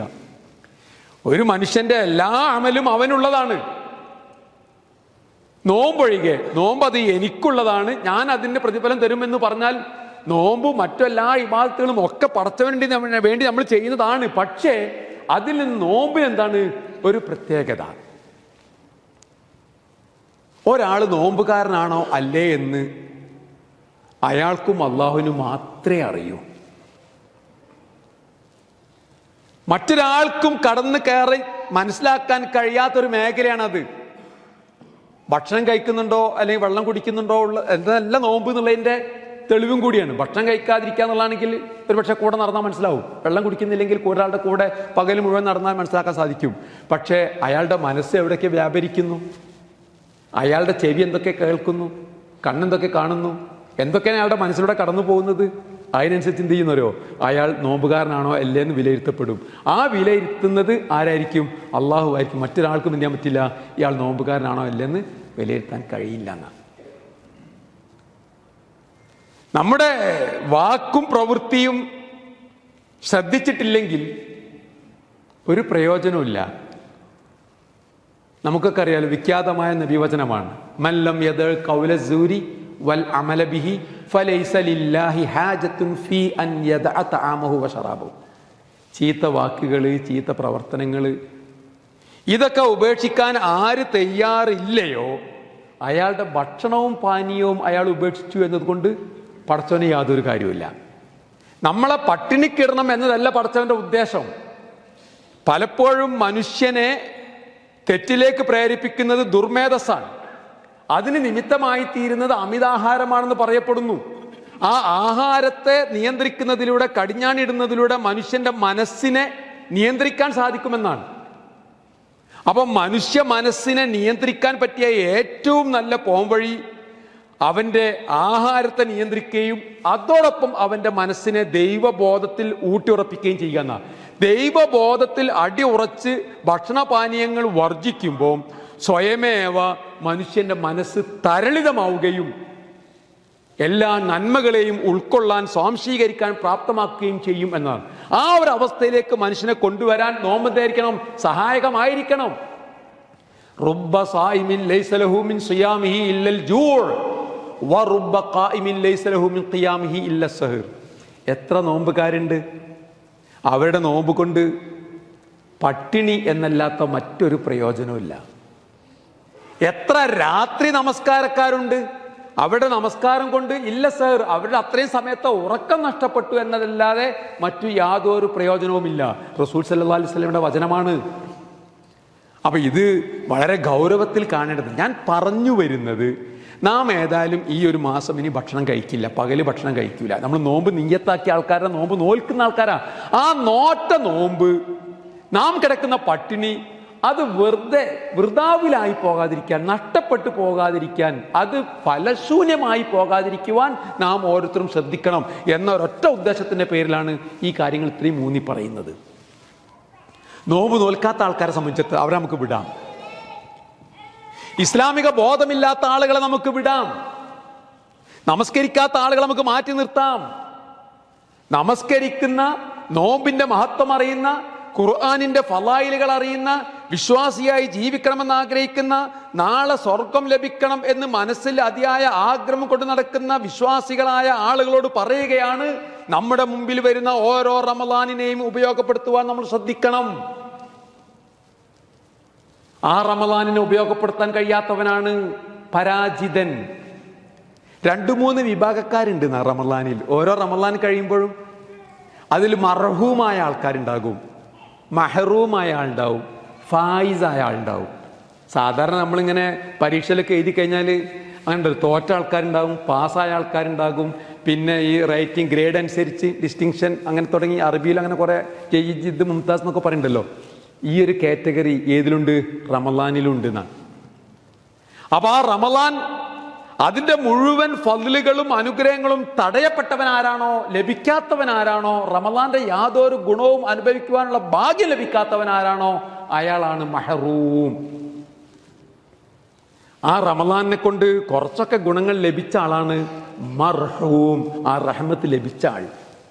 എന്നാൽ റമളാനിലൂടെ പാപം പൊറുക്കപ്പെട്ട ആളാണ് ആര്? അൽ ഫായിസ്, സാക്ഷാൽ വിജയി. മഹാനായ അലി ഇബ്നു അബീ ത്വാലിബ് ഓരോ റമളാൻ കഴിയുമ്പോഴും പറയാറുണ്ടായിരുന്നു എന്നാണ്, ആരാണ് മഖ്ബൂൽ, ആരാണ് മഹറൂം എന്നറിഞ്ഞാൽ നന്നായിരുന്നു. ആള് മഖ്ബൂലാണ്, റമളാൻ കബൂലാക്കപ്പെട്ട ആളാണെങ്കിൽ ഫനുഹന്നിയഹു, നമുക്ക് അദ്ദേഹത്തെ അനുമോദിക്കാമായിരുന്നു. ആരാണ് മഹറൂം, റമളാനിലെ പുണ്യം തടയപ്പെട്ട ആൾ എന്ന് അറിഞ്ഞിരുന്നുവെങ്കിൽ ഫനുഅസ്സിഹി, നമുക്ക് അയാളെ അനുശോചനം അറിയിക്കാമായിരുന്നു. മഹാനായ അലി ഇബ്നു അബീ ത്വാലിബ് പറഞ്ഞതാ. ജീവിതത്തിലെ ഏറ്റവും വലിയ പരാജയം എന്ന് പറയുന്ന ഒരു വിശ്വാസ മേഖലയിൽ ഒരു മൂമിനായ മനുഷ്യനെ സംബന്ധിച്ചിടത്തോളം ഏറ്റവും വലിയ പരാജയം എന്ന് പറഞ്ഞാൽ, ഒരു റമളാൻ വന്നെത്തിയിട്ട് ആ റമളാനിന്റെ ഗുണം അനുഭവിക്കാൻ കഴിയാതെ, പാപങ്ങൾ പൊറുക്കപ്പെടാൻ ആ മാസത്തെ ഉപയോഗപ്പെടുത്താൻ കഴിയാതെ അങ്ങനെ ആ മാസം വിനഷ്ടമായി പോകുന്നവൻ ആരാണോ അവനാണ് പരാജിതൻ. നബി സല്ലല്ലാഹു അലൈഹി വസല്ലമയിൽ നിന്ന് ഉദ്ധരിക്കപ്പെട്ട ഹദീസ് ഉണ്ട്. 2-3 രൂപത്തിൽ ഉദ്ധരിക്കപ്പെട്ട ഹദീസ് ഉണ്ട്. അതിലൊന്ന് അതിന്റെ ആശയങ്ങൾ ഒന്നാണ്, വ്യത്യസ്ത രൂപത്തിലെ റിവായത്ത്. ഒന്ന് അബൂ ഹുറൈറ പ്രവാചകൻ പറഞ്ഞു എന്ന് പറഞ്ഞു ധരിക്കുന്ന ഒരു ഹദീസാണ്. മറ്റൊന്ന് റസൂല് മിമ്പറിൽ വെച്ച് ആമീൻ പറഞ്ഞു, ഇടയ്ക്കിടയ്ക്ക് ഇങ്ങനെ ആമീൻ പറയുന്നത് കേട്ടു. അപ്പൊ സഹാബികൾ ചോദിച്ചു, നിങ്ങൾ ആർക്കാണ് ആമീൻ പറഞ്ഞത് എന്ന് പറഞ്ഞ് വന്ന ഹദീസാണ്. അതിന്റെ സിഹത്തിനെ കുറിച്ച് ചില ആൾക്കാർ സംശയം പറഞ്ഞിട്ടുണ്ട്. വേറെ ചില ഹദീസുകളിൽ റഹിമ അൻഫു റജുലിൻ, ഒരാൾ ശപിക്കട്ടെ, ഒരാൾ ശപിക്കപ്പെടട്ടെ എന്ന് പറഞ്ഞുകൊണ്ടാണ്. ഇങ്ങനെ പല രൂപത്തിലും റിവായത്ത് ചെയ്യപ്പെട്ട ഹദീസിന്റെ സാരാംശം എന്താണെന്നറിയോ? 3 മനുഷ്യർ, അവരാണ് ജീവിതത്തിലെ ഏറ്റവും പരാജിതർ എന്ന് നബി സല്ലല്ലാഹു അലൈഹി വസല്ലം വ്യക്തമാക്കുകയാണ്. അതിൽ ഒന്നാമത്തെ ആള് റമളാൻ മാസം വന്നെത്തിയിട്ട് പാപങ്ങൾ പൊറുക്കപ്പെടാൻ ആ മാസത്തെ ഉപയോഗപ്പെടുത്താത്തവൻ ആരാണോ അവൻ. രണ്ടാമത്തെ ആള് പ്രായം ചെന്ന ഉപ്പയും ഉമ്മയും മാതാപിതാക്കൾ ഉണ്ടായിട്ട് സ്വർഗം, ആ മാതാപിതാക്കൾക്കുള്ള ഹിദ്മത്ത് ചെയ്ത് സ്വർഗപ്രവേശം സാധ്യമാകാത്ത ആൾ, അതിനുവേണ്ടി സ്വർഗം ലഭിക്കാൻ വേണ്ടി ആ വൃദ്ധരായ മാതാപിതാക്കളുടെ ആ സാന്നിധ്യം ഉപയോഗപ്പെടുത്താത്ത ആൾ. മൂന്നാമത്തെ ആള് നബി സല്ലല്ലാഹു അലൈഹി വസല്ലമയുടെ പേര് പറഞ്ഞിട്ട് പ്രവാചകന്റെ പേരിൽ സ്വലാത്ത് ചെല്ലാൻ മടിക്കുന്ന ആൾ. ഈ 3 ആളുകൾക്ക് ശാപമുണ്ടാകട്ടെ, അവർ നശിച്ചു പോയിരിക്കുന്നു, അല്ലെങ്കിൽ അവർ ശപിക്കപ്പെടട്ടെ എന്ന് ജിബ്രീൽ പ്രാർത്ഥിച്ചപ്പോൾ പ്രവാചകൻ സല്ലല്ലാഹു അലൈഹി വസല്ലം എന്ത് ചെയ്തു? ആമീൻ പറഞ്ഞു എന്നൊക്കെ തുടങ്ങി വ്യത്യസ്ത രൂപത്തിൽ ഈ ഹദീസ് എന്ത് ചെയ്യുന്നുണ്ട് വന്നിട്ട്. അതിൽ ഒന്നാമത്തേത് നമ്മുടെ ഈ വിഷയവുമായി ബന്ധപ്പെട്ടതാ. എന്ത്? ഓരോ റമളാനും വന്നെത്തിയിട്ട് ഫലം യുഗ്ഫർല, അയാൾക്ക് എന്ത് ചെയ്തില്ല? പാപങ്ങൾ പൊറുക്കപ്പെട്ടില്ല. അപ്പൊ അതുകൊണ്ട് എന്ത് ചെയ്യണം എന്നറിയോ? റമളാന് വരുമ്പോ ആ റമളാൻ പൂർണ്ണമായി പാപങ്ങൾ പൊറുക്കാൻ തൗബയുടെ മാസമാണ്, ഇസ്തിഗ്ഫാറിന്റെ മാസമാണ്. അതുകൊണ്ട് എന്ത് ചെയ്യുക? പള്ളിയുമായി കൂടുതൽ ബന്ധപ്പെടേണ്ട മാസമാണ്. അങ്ങനെ റമളാനിനെ ഉപയോഗപ്പെടുത്തി പടച്ചവനിലേക്ക് കൂടുതൽ അടുക്കുവാൻ നാം ഓരോരുത്തരും എന്ത് ചെയ്യണം? ശ്രദ്ധിക്കണം. ഓരോ റമളാനും കഴിയുമ്പോൾ, കഴിഞ്ഞ വർഷത്തെ റമളാൻ കഴിഞ്ഞു പോയി, ഈ വർഷത്തേതും കഴിഞ്ഞ് അടുത്ത വർഷം ഇതേപോലെ റമളാൻ വരും, നമ്മുടെ ജീവിതത്തിൽ എന്തില്ല? ഒരു മാറ്റവും ഇല്ല. അങ്ങനെയാവരുത്. ഓരോ റമളാൻ കഴിയുമ്പോഴേക്ക് ആ റമളാൻ എങ്ങനെ ഞാൻ വരവേൽക്കണം എന്നതിനെ കുറിച്ചുള്ളൊരു പ്ലാനിങ് ഉണ്ടാകണം ഒരു വിശ്വാസിക്കുന്നതാണ്. സഹാബികളടക്കം മുൻഗാമികളായ ആളുകൾ കൊല്ലത്തെ 2ആയി പകുക്കാറുണ്ടായിരുന്നു. ഒരു വർഷത്തെ 2ആയി പകുക്കും. അപ്പൊ ആദ്യത്തെ പാതിയിൽ അവരെന്ത് ചെയ്യുന്നറിയോ? അവർ പറയും, അല്ലാഹുമ്മ ബല്ലിഗ്നാ റമളാൻ, അള്ളാഹുവെ ഞങ്ങൾക്ക് നീ എന്ത് ചെയ്യണം? റമളാനിനെ എത്തിച്ചു തരണമേ, റമളാൻ വരാൻ, റമളാനിനെ കണ്ടുമുട്ടാൻ, റമളാനിൽ നോമ്പനുഷ്ഠിക്കുവാനുള്ള ഭാഗ്യം ഞങ്ങൾക്ക് തരണമേ എന്നുള്ള പ്രാർത്ഥന. റമളാൻ കഴിഞ്ഞാലോ റബ്ബനാ തഖബ്ബൽ മിന്നാ, പടച്ചോൻ എന്ത് ചെയ്യണം? ഞങ്ങളിൽ നിന്ന് കബൂലാക്കണേ എന്നുള്ള പ്രാർത്ഥന. എന്ന് വെച്ചാൽ ഒരു ആണ്ടിലെ 12 മാസവും ഇവരുടെ ചിന്ത ഏതിനെ കുറിച്ചായിരുന്നു? റമളാനിനെ കുറിച്ചായിരുന്നു.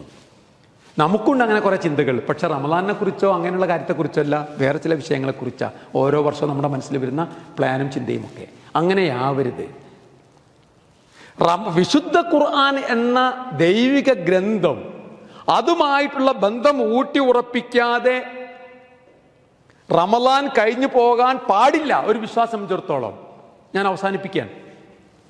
റമളാനിൽ നമ്മൾ എന്ത് ചെയ്യണം? വിശുദ്ധ ഖുർആൻ, അതാണ് റമളാന്റെ പ്രത്യേകത. റമളാനിന് ഈ സവിശേഷത മുഴുവൻ ഉണ്ടാകാനുള്ള കാരണം എന്താണ്? വിശുദ്ധ ഖുർആൻ അവതരിപ്പിക്കപ്പെട്ടു എന്നാണ്. ഖുർആന്റെ പ്രത്യേകത എന്താ നമുക്ക് എല്ലാവർക്കും അറിയാലോ. ആ ഖുർആനുമായി അടുത്ത് ഇടപഴകാൻ ഈ റമളാൻ നമ്മൾ ഉപയോഗപ്പെടുത്തണം. ഓരോരുത്തരും ഓരോ റമളാനിനെയും ഉപയോഗപ്പെടുത്തണം.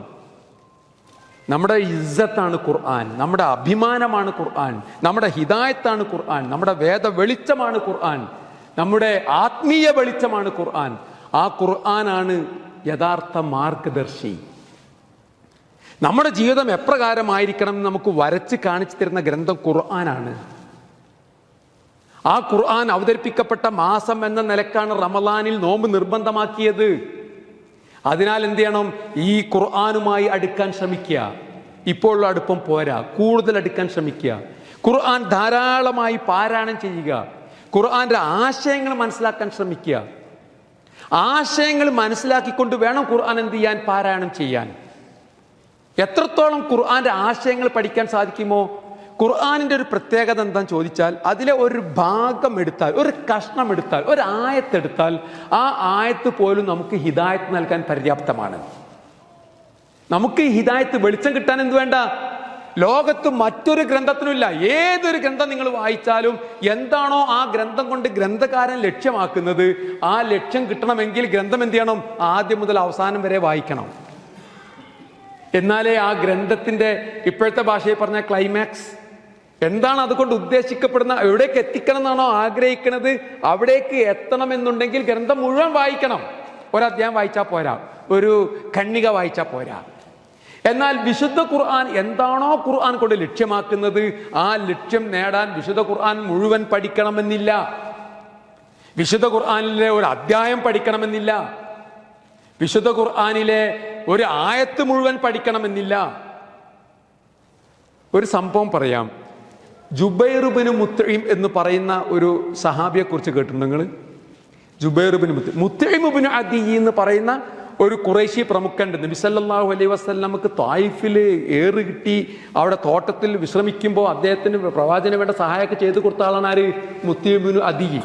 ആ അങ്ങാടി പിള്ളേരിൽ നിന്ന് പ്രവാചകനെ എറിഞ്ഞ് കല്ല് എറിഞ്ഞ് പ്രവാചക ശരീരത്തിന് രക്തമൊക്കെ ഒഴുകി ആ സമയത്ത് പ്രവാചകനെ സംരക്ഷിച്ച ആളാണ് മുത്ഇം ബിൻ അദി. അദ്ദേഹത്തിന്റെ മകനാണ് ആര്? ജുബൈർ ബിൻ മുത്ഇം. മഹാനായ അബൂബക്കർ സിദ്ദീഖിന്റെ മകൾ ആയിഷ ബീവിയെ നബി സല്ലല്ലാഹു അലൈഹി വസല്ലമ വിവാഹാലോചന നടത്തുന്നതിന് മുമ്പ് ജുബൈർ ബിൻ മുത്ഇം വിവാഹാലോചന നടത്തിയിരുന്നു എന്നാ. ഈ ജുബൈർ ബദറില് 70ഓളം മുശ്രിക്കീങ്ങളെ ബന്ദികളായി പിടിച്ചല്ലോ. 70ഓളം മുശ്രിക്കീങ്ങൾ കൊല്ലപ്പെട്ടു. 70ഓളം മുശ്രിക്കീങ്ങളെ ബന്ദികളായി പിടിച്ചു. ആ ബന്ദികളായി പിടിച്ച മുശ്രിക്കീങ്ങളെ മോചിപ്പിക്കാൻ വേണ്ടി നബി സല്ലല്ലാഹു അലൈഹി വസല്ലമയുമായി സംസാരിക്കാൻ, ഒരു ധാരണയിലെത്താൻ ഖുറൈശികൾ പറഞ്ഞയച്ചത് ജുബൈർ ബിൻ മുത്ഇമിനെയാണ്. അതിന്റെ കാരണം എന്താണെന്ന് ചോദിച്ചാൽ, പ്രവാചകൻ വലിയ സംഖ്യ ആവശ്യപ്പെടും. ഓരോ ബന്ദിയെയും മോചിപ്പിക്കാൻ വലിയ സംഖ്യ കൊടുക്കണം. അപ്പൊ എത്രത്തോളം ആ സംഖ്യ കുറച്ച് കിട്ടണം എന്നുള്ളതാണ് ആ വല്ല താല്പര്യം ആരുടെ? ഖുറൈശികളുടെ. 70ഓളം ഖുറൈശികൾ പിടിക്കപ്പെട്ടിട്ടുണ്ട്. അപ്പൊ അതിന് ഏറ്റവും പറ്റിയ ആളാരാണ്? ജുബൈർ ബിൻ മുത്ഇമാണ്. കാരണം ഇദ്ദേഹത്തിന്റെ പിതാവിന് റസൂലുമായിട്ട് എന്തുണ്ട്? നല്ല ബന്ധമുണ്ട്. അപ്പൊ പിതാവിനെ കുറിച്ചുള്ള ഓർമ്മ, പ്രവാചകനെ പണ്ട് സഹായിച്ച ആളാണല്ലോ. അപ്പൊ അയാളുടെ മകനാകുമ്പോ ഒരു പരിഗണന ലഭിക്കും എന്ന നിലയ്ക്ക് ജുബൈറിനെ പറഞ്ഞേക്കാൻ. ആ ജുബൈർ പറയുന്നുണ്ട്, ഞാൻ അങ്ങനെ മദീനയിലെത്തി, ആകെ വിഷണ്ണനായി. കാരണം പ്രവാചകന്റെ മുമ്പിൽ കാല് പിടിക്കാൻ പോവാൻ. ഞങ്ങളുടെ നാട്ടിൽ നിന്ന് ഓടിപ്പോയ ഒരു മനുഷ്യന്റെ അടുക്കൽ പോയിട്ട് എന്ത് ചെയ്യാണ്? കാല് പിടിക്കേണ്ടി വരികയാണ്. ഞങ്ങളുടെ ബന്ദികളെ മോചിപ്പിക്കണം, ആ മോചനദ്രവ്യം ഒന്ന് കുറച്ച് തരണം എന്ന് അപേക്ഷിക്കാൻ പോവാണല്ലോ. ബദറിൽ തോറ്റു. ആ പരാജയം, അതിന്റെ ജാള്യത, 70ഓളം ആളുകൾ മുഹമ്മദിന്റെ അനുയായികളുടെ കയ്യിൽ അകപ്പെട്ടു. അപ്പൊ ആ ജാള്യതയോട് കൂടെ ഇങ്ങനെ വരികയാണ്. അങ്ങനെ മദീനയിൽ എത്തിയപ്പോൾ അവിടെ പള്ളിയിൽ വത്തൂർ വ കിതാബിൻ മസ്തൂർ എന്നുള്ള സൂറത്ത് ഓതി റസൂൽ മഗ്‌രിബിസ്കരിക്കുക. ഒന്നുമില്ലാത്ത അവസ്ഥയിൽ നിന്ന് സൃഷ്ടിക്കപ്പെട്ടവരാണോ ഇവർ? അതല്ല, അവരാണോ സൃഷ്ടിച്ചവർ? വിശുദ്ധ സൂറത്ത് തൂറിലൊരു വചനമാണ്. അം ഖുലിഖൂ മിൻ ഗൈരി ഷൈഇൻ അം നഹ്നുൽ ഖാലിഖൂൻ. അവരാണോ, അവർ ഒന്നുമല്ലാത്തതിൽ നിന്ന് സൃഷ്ടിക്കപ്പെട്ട അവരാണോ, അതല്ല നമ്മളാണോ സൃഷ്ടികൾ എന്ന ആ ഒരു വചനം കേട്ടപ്പോൾ തന്നെ എന്ത് ചെയ്തു അറിയോ? ഇദ്ദേഹത്തിന്റെ മനസ്സിൽ മാറ്റങ്ങൾ ഉണ്ടായിന്ന. മഹാനായ ഉമർ ഫാറൂഖിനെ കഥ നമുക്കറിയില്ലേ? ത്വഹ മാ അൻസൽനാ അലൈക്കൽ ഖുർആന ലിതശ്ഖാ ഇല്ലാ തദ്കിറത്തൻ ലിമൻ യഖ്ഷാ. അത് കേട്ടപ്പോഴേക്ക് അദ്ദേഹത്തിന് എന്തുണ്ടായി? മാനസാന്തരമുണ്ടായി. ഒരു മനുഷ്യന് ഹിദായത്ത് നൽകാൻ ഒരു ആയത്തിന്റെ ഒരു കഷ്ണം എടുത്താൽ, നിങ്ങൾ ഏതൊരു ആയത്ത് എടുത്തു നോക്കിയോളൂ, ഖുർആനിലെ ഏതൊരു ആയത്ത് നിങ്ങൾ എടുത്തു പാരാണ് നിങ്ങൾക്ക് അറിയാവുന്ന, അതിലുണ്ടാവും എന്താ അറിയോ? നമുക്ക് ഹിദായത്ത് നൽകാൻ, വെളിച്ചം നൽകാൻ ആവശ്യമായ ഭാഗം, ആശയം, കണ്ടന്റ് ആ ആയത്തിനുണ്ടാകും. ഇത് ലോകത്ത് ഖുർആനിന് മാത്രം അവകാശപ്പെട്ടതാണ്. അപ്പൊ നമ്മൾ എന്ത് ചെയ്യണം? ഖുർആൻ പാരായണം ചെയ്യുമ്പോൾ ഈ കണ്ടന്റ്, ഇതിൽ അടങ്ങിയിരിക്കുന്ന ആശയം എന്താണ് എന്ന് മനസ്സിലാക്കി ഖുർആൻ പാരായണം ചെയ്യാൻ നമുക്ക് സാധിക്കണം. മഹാനായ ഉമറുൽ ഫാറൂഖ് സൂറത്തുൽ ബഖറ പഠിച്ചത് 9 കൊല്ലം കൊണ്ടാണ്. 9 കൊല്ലം എടുത്ത് ഖുർആൻ പഠിക്കാൻ. സെയ്ദ് ഇബ്നു സാബിത്ത് ഉണ്ട്, ഖുർആൻ ക്രോഡീകരിക്കാൻ നേതൃത്വം കൊടുത്ത സഹാബിയാണ്. അദ്ദേഹം എല്ലാ പണികളും മാറ്റി വെച്ചിട്ട് എന്ത് ചെയ്യുന്നവരോ, ഖുർആൻ പാരായണത്തിന് മാത്രം ഒഴികെ ഒരു ജുസ് ഓതാൻ 12 മിനിറ്റ് മതി. സാധാരണഗതിയിൽ അറബി അറിയുന്ന ഒരാൾക്ക് ഒരു ജുസ് ഓതി തീർക്കാൻ മാക്സിമം 15 മിനിറ്റ് മതി. അങ്ങനെയാണെങ്കിൽ 30 ജുസ് ഏതാനും മണിക്കൂറുകൾ മതി. സെയ്ദ് ഇബ്നു സാബിത്ത് എല്ലാ പണികളും മാറ്റി വെച്ചിട്ട് ഖുർആൻ പാരായണത്തിന് മാത്രം മാറ്റി നിർത്തി, ഖുർആൻ പാരായണം മാത്രമാണ് ചെയ്യണമെങ്കിൽ അദ്ദേഹം ഒരാവർത്തി ഖുർആൻ ഓതി തീർക്കാൻ 20 ദിവസം എടുക്കുമായിരുന്നു എന്നാണ്. മഹാനായ അബ്ദുല്ലാഹി ഇബ്നു അബ്ബാസ് ഖുർആൻ പാരായണം ചെയ്യുമ്പോൾ നിർത്തി പദങ്ങളിൽ നിർത്തി ഓതും. അപ്പൊ ആൾക്കാർ ചോദിക്കും, എന്താ നിങ്ങൾ ഇങ്ങനെ? ഞാൻ ആ ആയത്ത് എന്ത് ചെയ്യാന്നറിയോ, ഒരു പദം കണ്ട് വന്നാൽ ആ പദത്തെക്കുറിച്ച് തദബ്ബുർ എന്ന് പറഞ്ഞാൽ തഫക്കുർ, ചിന്തിക്കാന്നുള്ളത് പോലെ. ഖിറാഅത്ത് മാത്രം പോരാ, മാന അർത്ഥം അറിഞ്ഞാൽ മാത്രം പോരാ, തഫക്കുറും പോരാ, അതിനേക്കാൾ അപ്പുറമാണ് തദബ്ബുർ. അതിൻ്റെ ആഴങ്ങളിലേക്ക് ഇറങ്ങി ചെന്നിട്ട് എന്ത് ചെയ്യാറിയോ, അതിനെക്കുറിച്ച് പരിചിന്തനം ചെയ്യുക. ഖുർആന്റെ ഓരോ പദവും, ഖുർആനിലെ ഓരോ കുത്തും, ഓരോ കോമയും, ഓരോ ഹർഫും, ഓരോ സ്പേസും, എല്ലാറ്റിനും എന്തുണ്ട്? അതിൻ്റെതായ ആശയ തലങ്ങളുണ്ട്, അർത്ഥ തലങ്ങളുണ്ട്. അതാണ് ഖുർആന്റെ മാത്രം പ്രത്യേകത. മറ്റാർക്കും അവകാശപ്പെടാത്ത, ഒരു ഗ്രന്ഥത്തിനും അവകാശപ്പെടാത്ത. അതുകൊണ്ട് എന്ത് ചെയ്യണം അറിയോ, ഖുർആൻ ആ നിലക്ക് പഠിക്കണം. ഓതിയാൽ പോരാ, ഓത്ത് മാത്രം പോരാ. മഹാനായ അബ്ദുല്ലാഹി ഇബ്നു മസ്ഊദ് അദ്ദേഹം പറയുന്നുണ്ട്, നബി സല്ലല്ലാഹു അലൈഹി വസല്ലമയിൽ നിന്ന് നേരിട്ട് 70 സൂറത്ത് പഠിച്ച ആളാണ് ആര്? അബ്ദുല്ലാഹി ഇബ്നു മസ്ഊദ്. അദ്ദേഹം പറയുന്നുണ്ട്, കുന്നാ സഅബുൻ അലൈനാ ഹിഫ്ദു അൽഫാലിൽ ഖുർആൻ വസഹ്ലുൻ അലൈനാ അൽ അമലു ബിഹി. ഖുർആന്റെ ലഫ്ലുകൾ മനപ്പാടമാക്കുക, ഖുർആൻ മനപ്പാടമാക്കുക എന്നുള്ളത് ഞങ്ങൾക്ക് പ്രയാസമാണ്. പക്ഷേ ഖുർആന്റെ അർത്ഥം, ഖുർആൻ അനുസരിച്ച് ജീവിക്കുക എന്നുള്ളത് ഞങ്ങൾക്ക് വളരെ എളുപ്പമായിരുന്നു. ആരാണ് പറയണത്? നബി സല്ലല്ലാഹു അലൈഹി വസല്ലമയിൽ നിന്ന് നേരിട്ട് കേട്ട് മാത്രം 70 സൂറത്തുകൾ മനപ്പാടമാക്കിയ, ഖുർആൻ മുഴുവൻ ഹൃദ്യസ്ഥമാക്കിയ അബ്ദുല്ലാഹി ഇബ്നു മസ്ഊദ് എന്ന പ്രമുഖനായ സഹാബി പറയാണ്, ഖുർആൻ മനപ്പാടമാക്കാൻ ഞങ്ങൾക്ക് പ്രയാസമാണ്, പക്ഷേ ഖുർആൻ അനുസരിച്ച് അമല് ചെയ്യാൻ ഞങ്ങൾക്ക് എളുപ്പമാണ്. വസയതി ഖൗമുൻ, ഇനി ശേഷം വേറൊരു ജനത വരും, യസ്ഹുലു അലൈഹിം ഹിഫ്ദു അൽഫാദിൽ ഖുർആൻ വയസ്അബു അലൈഹിം അൽ അമലു ബിഹി. ഖുർആന്റെ ഹിഫ്ളുകൾ ലഫ്ളുകൾ മനപ്പാടമാക്കുക, ഖുർആൻ മനപ്പാടമാക്കുക എന്നുള്ളത് അവർക്ക് എളുപ്പമാണ്. അവർക്ക് പ്രയാസം എന്താണെന്നറിയോ, ആ ഖുർആൻ അനുസരിച്ച് അമല് ചെയ്യുക എന്നുള്ളതാണ്. നമ്മുടെ ജീവിതവുമായി ചേർത്ത് വെച്ച് നോക്കി നിങ്ങൾ. ഖുർആൻ പഠിക്കാൻ എളുപ്പമാണ്, മനപ്പാടമാക്കാൻ എളുപ്പമാണ്, പാരായണം ചെയ്യാൻ എളുപ്പമാണ്.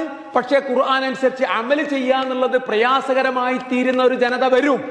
നമുക്കാണെങ്കിലോ ഖുർആൻ അനുസരിച്ച് അമല് ചെയ്യാൻ വളരെ എളുപ്പമാണ്. ഖുർആൻ പാരായണം ചെയ്യലും മനപ്പാടമാക്കലുമാണ് നമുക്ക് പ്രയാസം എന്ന് ആരാ പറയുന്നത്? ഖുർആൻ മുഴുവൻ മനപ്പാടമാക്കിയ അബ്ദുല്ലാഹി ഇബ്നു മസ്ഊദ്. മഹാനായ ഹസൻ ഇബ്നു അലി ഇബ്നു അബി താലിബിന്റെ മകൻ, അദ്ദേഹം പറയാറുണ്ടായിരുന്നു, പൂർവികരായ ആളുകള് അവര് വിശുദ്ധ ഖുർആനെ കണ്ടി കാനു യറൗനൽ ഖുർആന റസായില മിൻ റബ്ബിക്കും, നിങ്ങളുടെ റബ്ബിന്റെ പക്കൽ നിന്നുള്ള റിസാല, കത്തുകൾ, എഴുത്തുകൾ ആയിട്ടാ റബ്ബിനെ ഈ ഖുർആനെ കണ്ടിരുന്നത്. എന്നിട്ട് അവരെന്ത് ചെയ്യും? കാനു യതദബ്ബറൂനഹാ ഫിൽ ലൈലി വയതഫഖദൂനഹാ ഫിന്നഹാർ, പകലുകളിൽ ഈ ഖുർആൻ ആയത്തുകൾ ലഭിക്കാൻ വേണ്ടി അന്വേഷണം നടത്തുകയും രാത്രിയായി കഴിഞ്ഞാൽ പഠിച്ച, അന്വേഷിച്ച് കണ്ടെത്തിയ ഖുർആൻ ആയത്തുകളെ കുറിച്ച് തദബ്ബുർ, ചിന്തിക്കുകയും ചെയ്യുന്ന പ്രകൃതക്കാരായിരുന്നു ആര്? മുൻഗാമികളായ ആളുകൾ.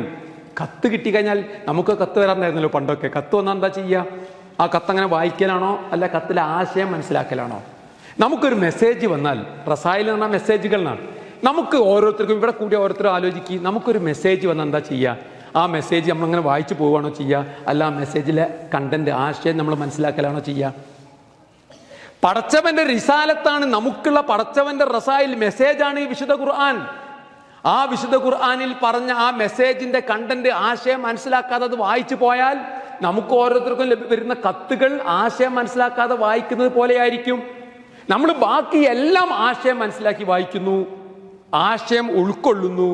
ഖുർആൻ മാത്രം ആശയം മനസ്സിലാക്കാതെ വായിക്കുന്നു. ഇതാണ് ഖുർആൻ. മറ്റെല്ലാ ഗ്രന്ഥങ്ങളെയും അപേക്ഷിച്ച് ഒരുപാട് പ്രത്യേകതയുള്ള ഗ്രന്ഥമാണ് ഖുർആൻ. ഞാൻ നേരത്തെ പറയുകയുണ്ടായി, അത്ഭുതങ്ങൾ നിറഞ്ഞ, അജായിബുകൾ നിറഞ്ഞ, ഇജാസുകളുടെ എന്താ പറയാ, അമാനുഷികതയുടെ ഒരുപാട് തലങ്ങൾ ഉൾക്കൊള്ളുന്ന വിശാലമായ ഒരു ഗ്രന്ഥം, ബൃഹത്തായ ഒരു ഗ്രന്ഥം, ലോകാവസാനം വരെയും മനുഷ്യ സമൂഹത്തെ വെല്ലുവിളിച്ചുകൊണ്ട് നിലനിൽക്കുന്ന ഒരു ഗ്രന്ഥം. അങ്ങനെയുള്ള ഒരു ഗ്രന്ഥം, അതിലെ ആശയം മനസ്സിലാക്കാതെ നമ്മൾ എന്ത് ചെയ്യുന്നു? വായിച്ചു പോകുന്നു. മറ്റൊരു ഗ്രന്ഥത്തിനും ഖുർആന്റെ മഹിമ അവകാശപ്പെടാനില്ല. മറ്റു ഗ്രന്ഥങ്ങളൊക്കെ നമ്മൾ വായിക്കും, എന്ത് ചെയ്യും? ആശയം മനസ്സിലാക്കി വായിക്കുന്നു. പക്ഷെ എന്തിന്? ഖുർആൻ ആശയം മനസ്സിലാക്കാതെ വായിക്കുന്നു. ആ ഒരു അവസ്ഥ ഉണ്ടാകരുത്. മഹാനായ അബ്ദുല്ലാഹി ഇബ്നു ഉമർ പറഞ്ഞെന്താണെന്നറിയോ? അദ്ദേഹം പറഞ്ഞത്, സൂറത്തുൽ സിൽസാലും സൂറത്തുൽ കാരിയയും അർത്ഥം മനസ്സിലാക്കി പാരായണം ചെയ്യും. നമുക്ക് എല്ലാവർക്കും അറിയുന്ന സൂറത്തുകളാണ് സൂറത്തുൽ സിൽസാലും സൂറത്തുൽ കാരിയയും. അതാണ് എനിക്ക് സൂറത്തുൽ ബഖറയും സൂറത്തു ആലിംറാനും പാരായണം ചെയ്യുന്നതിനേക്കാൾ എനിക്കിഷ്ടം. ഖുർആനിലെ ഏറ്റവും വലിയ 2 അധ്യായങ്ങളാണ് ഏത്? സൂറത്തുൽ ബഖറയും സൂറത്ത് ആലിംറാനും. ഇത് രണ്ടും പാരായണം സുദീർഘമായ സമയം ചെലവഴിച്ച് പാരായണം ചെയ്യുന്നതിനേക്കാൾ എനിക്ക് ഇഷ്ടം എന്താണ്? സൂറത്തു സിൽസാൽ, ഇദാ സുൽസിലത്തിൽ അർളു സിൽസാലഹ വ അഖ്റജത്തിൽ അർളു അസ്കാലഹ തുടങ്ങിയ ആ ഒരു സൂറത്ത്, അല്ലെങ്കിൽ സൂറത്തുൽ ഖാരിയ, അൽ ഖാരിഅതു മൽ ഖാരിഅ, ഈ സൂറത്ത് അർത്ഥം മനസ്സിലാക്കി പാരായണം ചെയ്യുന്നതാണ് എനിക്ക് ഇഷ്ടം. അപ്പൊ സഹാബികളൊക്കെ എന്താ ചെയ്തത്? പാരായണം ചെയ്തു, ധാരാളമായി മനഃപ്പാടമാക്കി. പക്ഷെ അതിനേക്കാളേറെ അവർ ഏതിന് ഊന്നൽ കൊടുത്തു? ഖുർആന്റെ ആശയങ്ങൾ മനസ്സിലാക്കുന്നതിന്. ഇമാം ഗസാലി അദ്ദേഹത്തിന്റെ ഇഹ്യാ ഉലൂമുദ്ദീനിൽ അനസ് ഇബ്നു മാലിക് നിൽക്കുന്ന ഒരു കാര്യം പറയുന്നുണ്ട്. അദ്ദേഹം പറഞ്ഞ എന്താണെന്നറിയോ? റുബ്ബ താലിൻ ലിൽ ഖുർആൻ വൽ ഖുർആനു യൽഅനുഹൂന. ഖുർആൻ പാരായണം ചെയ്യുന്ന എത്ര ആൾക്കാരുണ്ടെന്നറിയോ? സത്യത്തിൽ വൽ ഖുർആനു യൽഅനുഹു, ഖുർആൻ അവരെ നോക്കി ഇങ്ങനെ ഇളിച്ചു നോക്കുകയാണ്. നമ്മളൊക്കെ ഖുർആൻ പാരായണം ചെയ്യുന്നു, ഖുർആൻ നമ്മെ ശപിക്കുകയാണ്, നമ്മെ കളിയാക്കാണ്. കാരണം എന്തുകൊണ്ട്? നമ്മൾ ഖുർആൻ പാരായണം ചെയ്യുന്നത് എന്താ നമുക്കറിയില്ല. അറബി അക്ഷരങ്ങൾ അറിയുന്നത് കൊണ്ട് ഖുർആൻ ഓതിപ്പോകുന്നു എന്നതിലപ്പുറം അതിന്റെ ആശയങ്ങൾ നമ്മൾ എന്ത് ചെയ്യുന്നില്ല? മനസ്സിലാക്കാനുള്ള ഒരു ശ്രമവും നടത്തുന്നില്ല. നബി സല്ലല്ലാഹു അലൈഹി വസല്ലം പറഞ്ഞു, ശയ്യബത്നി ഹൂദും വഅഖ്വാതുഹ, ഹൂദും അതിന്റെ സഹോദരിമാരുമാണ് എനിക്ക് അകാല നിര നൽകിയത്. നബി സല്ലല്ലാഹു അലൈഹി വസല്ലം 63-ാമത്തെ വയസ്സിൽ മരിച്ചുപോയി. നേരത്തെ പ്രവാചകന് നിര വന്നു തലക്ക്. അങ്ങനെ എനിക്ക് നേരത്തെ നിര വരാണ്ടായ കാരണം ഹൂദും സഹോദരിമാരുമാണ്. ഹൂദ് എന്ന് പറഞ്ഞാൽ സൂറത്ത് ഹൂദ്, അതിന്റെ അഖ്വാത്ത് എന്ന് പറഞ്ഞാൽ സൂറത്തുൽ കാരിയ, സൂറത്തുൽ വാഖിയ, അതേപോലെ തന്നെ സൂറത്തുൽ ഖിയാമ, സൂറത്തുൽ മുർസലാത്ത്, സൂറത്തുൽ തക്വീർ, സൂറത്തുൽ ഇൻഷിഖാഖ്, സൂറത്തുൽ ഇൻഫിതാർ. ഈ സൂറത്തുകൾക്കാണ് അഖ്വാത്ത് ഹൂദ് എന്ന് പറയാം. ശയ്യബത്നി ഹൂദുൻ അഖ്വാത്ത് ഹൂദ്, ശയ്യബത്നി ഹൂദും വഅഖ്വാതുഹ, സൂറത്ത് ഹൂദും ആ ഹൂദിന്റെ സഹോദരിമാരുമാണ് എനിക്ക് അകാല നിര നൽകിയത്. എന്നിട്ട് റസൂൽ പറയുന്നുണ്ട്, എന്താ അറിയോ? എന്റെ സമുദായം ഈ പറഞ്ഞ സൂറത്തുകളുടെ ആശയങ്ങൾ മനസ്സിലാക്കാതിരിക്കുമോ എന്ന് ഞാൻ ആശങ്കിക്കുന്നു.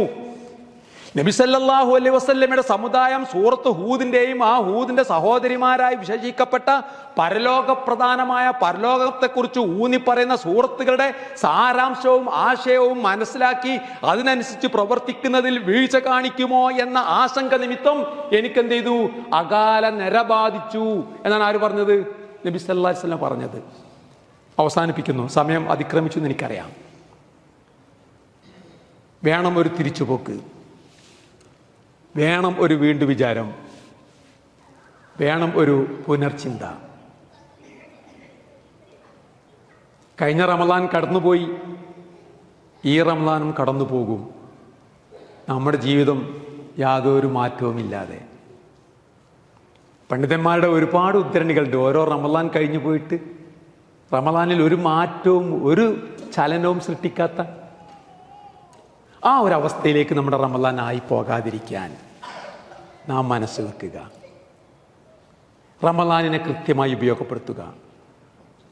റമദാനിൻ്റെ ഫളായിലുകൾ, റമദാനിൻ്റെ നന്മകൾ നമ്മുടെ മനസ്സുകളിലെ കരിമ്പാറ കെട്ടുകളെ മുഴുവൻ തട്ടിത്തകർത്ത് സൃഷ്ടി സ്നേഹവും സമത്വ ഭാവനയുമൊക്കെ ഊട്ടി ഉറപ്പിച്ച് മറ്റുള്ളവരെ ചേർത്ത് പിടിച്ച് അങ്ങനെ പാവങ്ങളെ സഹായിച്ച് ഉള്ളത് പകുത്ത് നൽകി ദാനധർമ്മങ്ങൾ നൽകി അതേപോലെ വ്രതമനുഷ്ഠിച്ച് നമസ്കാരാദി കർമ്മങ്ങളിൽ മുഴുകി ഖുർആൻ ആഴത്തിൽ പഠിച്ച് പരമാവധി ദൈവ ചിന്തയും അതേപോലെ തന്നെ ദൈവബോധവുമൊക്കെ വളർത്തി എല്ലാ നന്മകളെയും ഉൾക്കൊണ്ട് മുഴുവൻ തിന്മകളെയും വിഭാടനം ചെയ്ത് അങ്ങനെയുള്ളൊരു പുതിയ ജീവിതത്തിലേക്ക് കാലെടുത്തു വെക്കാൻ ഈ റമദാൻ നമുക്ക് സഹായകമാവണം. റമദാൻ എന്ന് പറയുന്നത് ഒരു പരിശീലന കളരിയാണ്. പരിശീലനം എന്ന് പറഞ്ഞാൽ ആ പരിശീലനത്തിൻ്റെ പീരീഡിലേക്കല്ല, അതിനുശേഷമാണ് അതിൻ്റെ റിസൾട്ട് വരേണ്ടത്. ഞാനൊരു പോലീസിൽ ജോലിക്ക് വേണ്ടി കയറുകയാണ്, ഞാൻ പരിശീലിക്കുന്നു, 3 മാസം പരിശീലനം. ആ പരിശീലന പീരീഡിലാണോ അല്ലെങ്കിൽ പിന്നീട് അവിടെ നിന്ന് അങ്ങോട്ടുള്ള എൻ്റെ ആ പോലീസ് ജീവിതത്തിലാണോ? ഞാനൊരു അധ്യാപക പരിശീലന കോഴ്സിൽ ചേർന്നു. ആ കോഴ്സിൽ പരിശീലിക്കുന്നത് ആ കോഴ്സ് കഴിയാനാണോ, അതല്ല ആ പരിശീലനത്തിൽ ആർജിച്ചെടുത്ത കഴിവ് എൻ്റെ പിന്നീട് വരുന്ന അധ്യാപന ജീവിതത്തിൽ ഉപയോഗപ്പെടുത്താനാണോ? എന്തിനാ നമ്മൾ പരിശീലനം എന്ന് പറയാം? അങ്ങനെയാണെങ്കിൽ റമളാൻ എന്ന് പറയുന്ന ഒരു പരിശീലന കളരിയാണ്. ആ പരിശീലനം അവിടെ നിന്ന് അങ്ങോട്ടുള്ള നമ്മുടെ ജീവിതത്തെ ചിട്ടപ്പെടുത്തുവാൻ വേണ്ടിയുള്ള ഒരവസരമാവണം. റമളാനിലേക്കല്ല, റമളാനിന് ശേഷമായിരിക്കണം റമളാൻ്റെ റിസൾട്ട് ഉണ്ടാകേണ്ടത്. ആ ഒരു ഉദ്ദേശശുദ്ധിയോടെ, ആ ഒരു മനക്കരുത്തോടെ, ആ ഒരു നിശ്ചയദാർഢ്യത്തോടെ, ആ ഒരു പ്ലാനിങ്ങോട് കൂടെ, ആസൂത്രണത്തോടു കൂടെ ഈ റമളാനിനെ അഭിമുഖീകരിക്കുവാൻ നാം ഓരോരുത്തരും തയ്യാറാവുക. അല്ലാഹു സുബ്ഹാനഹു വ തആല ആ നിലയ്ക്ക് റമളാനിൻ്റെ മുഴുവൻ നന്മകളും ഉൾക്കൊണ്ട്, ആ റമളാനിൻ്റെ മുഴുവൻ ബർക്കാത്തുകളും ഹൈറാത്തുകളും അനുഭവിച്ച്, ആ റമളാനിൻ്റെ പുണ്യം സ്വാംശീകരിച്ച് യഥാർത്ഥ സത്യവിശ്വാസികളെ പാപങ്ങളൊക്കെ പൊറുത്ത് ഇവിടെ നിന്ന് അങ്ങോട്ടുള്ള മറ്റു ജീവിതം ആ നിലയ്ക്ക് കരുപിടിപ്പിക്കുവാൻ, റമളാനെ ഉപയോഗപ്പെടുത്തുവാൻ സാധിക്കുന്ന യഥാർത്ഥ വിശ്വാസികളുടെ കൂട്ടത്തിൽ നമ്മെ എല്ലാവരെയും ഉൾപ്പെടുത്തുമാറാവട്ടെ. നമ്മുടെ ജീവിതത്തിൽ സംഭവിച്ചു പോയ എല്ലാ പാപങ്ങളും അവൻ പുറത്ത് മാപ്പാക്കി തരുമാറാവട്ടെ. അല്ലാഹുമ്മ ഗ്ഫിർ ലിൽ മുഅ്മിനീന വൽ മുഅ്മിനാത്ത് വൽ മുസ്ലിമീന വൽ മുസ്ലിമാത്ത് അൽ അഹ്യാഇ മിൻഹും വൽ അംവാത്ത് ഇന്നക മുജീബുദ് ദഅവാതി വയാ ഖാദിയൽ ഹാജാത്ത്. ربنا ظلمنا أنفسنا وإن لم تغفر لنا وترحمنا لنكونن من الخاسرين. ربنا لا تزغ قلوبنا بعد إذ هديتنا وهب لنا من لدنك رحمة إنك أنت الوهاب. ربنا إننا آمنا فاغفر لنا ذنوبنا وكفر عنا سيئاتنا وتوفنا مع الأبرار. ربنا آتنا في الدنيا حسنة وفي الآخرة حسنة وقنا عذاب النار. ربنا اغفر لنا ولإخواننا الذين سبقونا بالإيمان ولا تجعل في قلوبنا غلا للذين آمنوا ربنا إنك رؤوف رحيم.